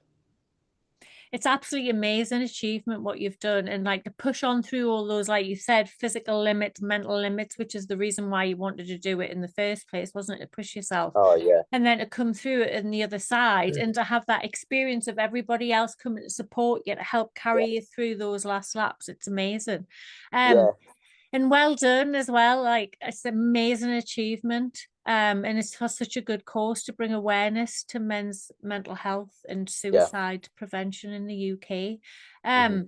So obviously I asked you before what you learned from the Melbourne to Sydney. What are the 3 things that stand out most for you that you've learned about yourself, but also what you learned about, I guess, running for when you're going to do it again? Yeah. So I'm glad you asked the second one, because I definitely did learn something about running and about ultras and about Well, setting go with these that one challenges. first. Go. So the most important thing I've learned about running is that, well, not running, but about these challenges, is you have to be prepared, because I was not prepared for that. Not physically, not financially, not anything. Because my body broke on day 2, and ultra runners, your body's not meant to break like that. And my body completely broke, and that was because I wasn't prepared for it. I didn't do specific training for it, and I jumped in way too soon after my Melbourne Sydney run. So that's something I'll never do again. I will properly prepare for my next challenge. Yeah, so lesson learned. Yeah, lesson learned from that. About myself, I learned that I really believe there is nothing like I can't achieve, like if I want to. Like, nothing. I don't have any limits on myself anymore. And that's just from doing hard stuff. So all the people I meet, all the people I talk to, I try and get them to do something hard, because as soon as you do it and you realize that you've done it and you realize that you can do it, then you're like, wait, what else can I do? And I literally now, since doing those 2 majorly hard things, especially that last one, I've learned I can do anything. And then probably one other thing I've learned about myself is just the fact that I've got ridiculous like amounts of resilience. I just won't give up, and no matter what, like if I'd broken my leg and I couldn't actually put any weight on it, like I broke my feet, but like if I broke my leg or something, I would have crawled until I was done. And I really, really believe that, and I'm saying that with absolute confidence. I would have crutched my way around that thing, or I would have crawled, and there was nothing that was going to make me give up. I was never going to give up. Absolutely. And that is like mental toughness, isn't it? Mental resilience, like 100%. The determination to carry on and succeed in spite of all of these obstacles, pain, everything that you went through, lack of sleep, everything that you've described. It's an amazing achievement, and you have overcome all of these obstacles, and you should be very proud of yourself for doing that. I mean, even when we were talking about the things you'd learned in terms of blending the food up and things like that, like you've learned so much on the journey, and I'm sure as time goes on you'll reflect back and think, oh yeah, I've learned this and I've learned that. I mean, how long is it now since you finished that? 2 weeks, I think. So it's still early days. Yeah, 2 weeks tomorrow, which is mad. how does your body feel now? I mean, I'm itching to get back. Like, I'm running, but I'm running like 5Ks, because I need to recover, and I shouldn't really be running 5Ks. I think I had a week and 3 days with no running, because my feet were just too bad. Like I was on crutches for 3 days after the challenge. I just had to buy a pair of, I wasn't going to go to the doctor because I didn't want to wait in queue. So I went on Facebook Market and bought a pair of crutches for 30 quid. So I just used And are your feet feeling better now? Are they starting to feel better? They're feeling better. I can still, if I flex my big toe, I can still feel it in those two positions, like right on the top of my feet. But it's not like I can step and I can run with no pain, but I can still feel that. So I don't know when that's going to go, but it definitely needs to get fixed before I ever even do a long run. Because I feel like if I've done a 20k now, I feel like one of my feet could go. So I probably should get them looked at because, you know, I think they probably were broken. In terms of my legs, it's like they're probably still a little bit fatigued. I feel okay. That's the joy and the beauty of being young. The fact that I somehow feel okay. Yeah, like physically your body repairs a lot quicker when you're younger So as much opposed to faster. when you get older. Yeah, So that's good. Yeah, so I'm just doing like short runs at the minute, and then I'm planning on doing like I want to get like a really good 5k, 10k, half marathon, and probably wait a bit until I do my next ultra. So, you know, after you finish your 7 days, and obviously you mentioned it'll have been a total endorphin high, adrenaline high, and Yeah. everything, and the come down. You mentioned you had a come down after the Melbourne to Sydney run for 4 days. So, how did you feel after the 7 day challenge? Well, I think it's that thing again of learning from a loss. So that was a loss. I learned from that come down, and I knew that there was going to be a come down. So I prepped for the come down. There wasn't as much of a come down because I'd lived in Sydney for X amount of time. I had mates and I had a group, and I was in a place. I still didn't have any money. I had no job, but I was definitely better off than I was from just moving to Sydney and not knowing anyone.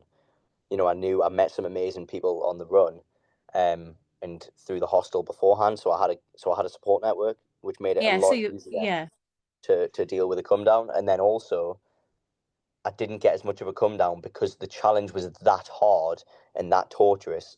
I was so happy when I was finished. So Was the there was Melbourne Sydney relief. one? Yeah, it was honestly relief. I felt like I'd been like I don't know, like a caged dog for the past week, In a torture chamber. fighting for my life. Yeah, literally, like fighting for my life. That's how I felt. Like a lion being, you know, and trying to get scranned by a load of hyenas. Do you know what I mean? Like I literally felt like just alone and just like in the absolute trenches the whole time. So when I was done the Melbourne Sydney one, I didn't have that feeling. So it was almost like an anticlimax because I didn't get that really, really feeling like I'd done something big. Whereas because the second one was so hard and so tough and so painful, I was just so happy when it was done. And I couldn't even, for that week, I was just like, I can't believe that. I'm so happy. I'm so happy to be done. It was relief. Yeah, it was. And you just touched on something there.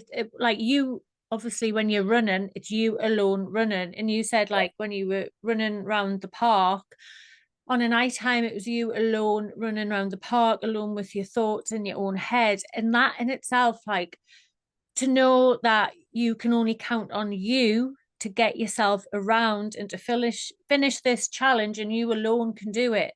Like other people can talk to you, other people can support you, other people can be there, but ultimately it's on you. And that you've got to really, and when you face challenges like that, you've got to really, really dig deep inside. And that's when you find out what you're made of, isn't it? When you've got to face a challenge that's so difficult in yourself, dig deep as you can, and then sort of pull it out of the bag, and then keep and be successful. And then you're like, that's what I'm made of. Yeah, literally. And now I know what I can do, and I know how far I can push myself, and that's not even my limit because I did it. So what's my limit? Exactly. And I did that. I did that with, you know, with no support crew. I had my one mate who's amazing, by the way, like, unbelievable. I love him so much. He did so much for me. But no professional crew, no one that actually knows what they're doing. I didn't even know what I was doing, never mind gym. we stayed in a hostel. We didn't have much financial support. All of these things, I didn't train for it, specifics. All I did was the Melbourne-Sydney run, and then 5 weeks later I did that. All these things away from home, everything. Think about what I could do, and that's in my head now. I'm like, what could I do with proper training, proper coaching, some Physio. sponsorship, physio, some sponsorship. You know what I mean? Like, it's crazy to think. And I'm 22. Ultra athletes don't hit that prime until they're 30, 35, and I'm 22.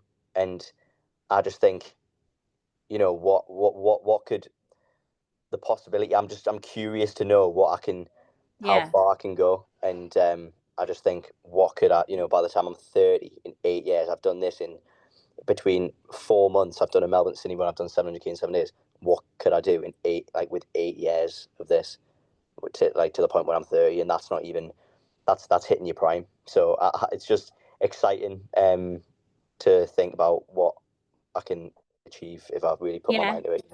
Yeah, absolutely. Like what the future holds, what you can achieve when you have this limitless mindset that you're sort of testing yourself and pushing yourself through the limits.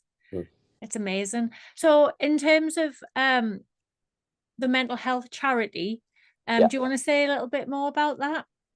Yeah, so the charity's got another 13 days left to donate for anyone that wants to donate. We're just under, I think we're £7,990. So I might have to just chuck a tenner in there quickly to hit the 8K. But we've made, we've fundraised £8,000 across 2 challenges over 4 months, which is unbelievable. Which is $16,000 Australian dollars. I've been in contact with the charity. The charity have told me how many lives I've directly saved from just that money alone, which is unbelievable. And I just think, I just want to keep doing this and keep raising money. So if you want to donate, check out my Instagram. It's Charlie_Sutherland10. In the bio, link, click, top link, donation link. It's nice and big, donation link. And then TikTok, exactly the same. It's Charlie_Sutherland, and it's in my bio as well. And that's how you donate. So. Yeah, and I'll be writing all Charlie's social media in the description below as well. Is there anything else that you'd like to share, Charlie, that we haven't discussed today? Maybe just the plan for the next thing. I think I've decided what I'm going to do next, but I can't disclose that yet, unfortunately. It's a teaser. There's too much.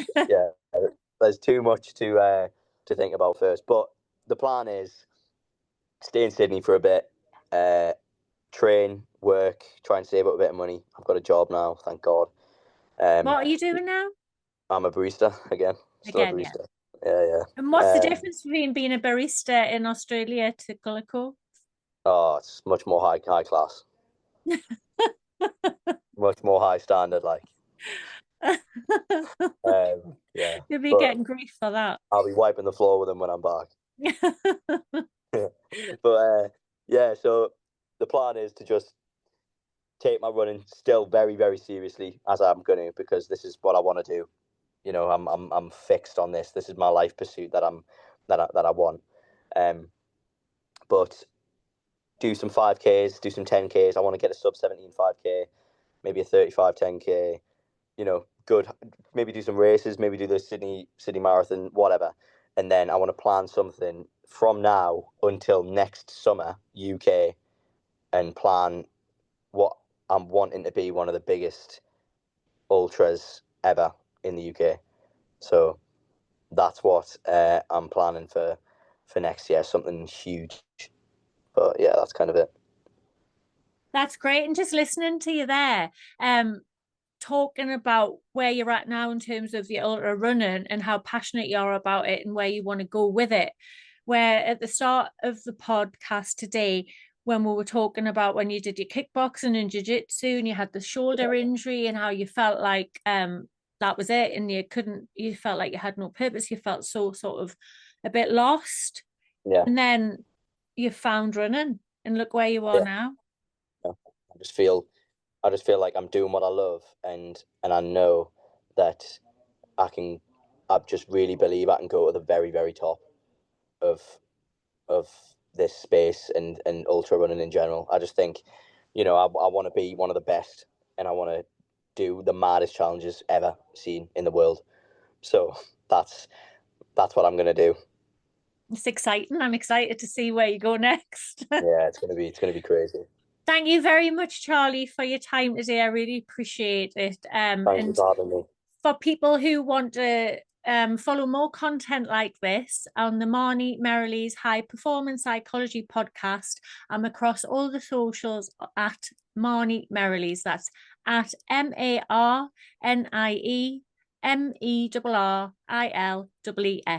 Thanks for listening. I hope you've enjoyed today's podcast.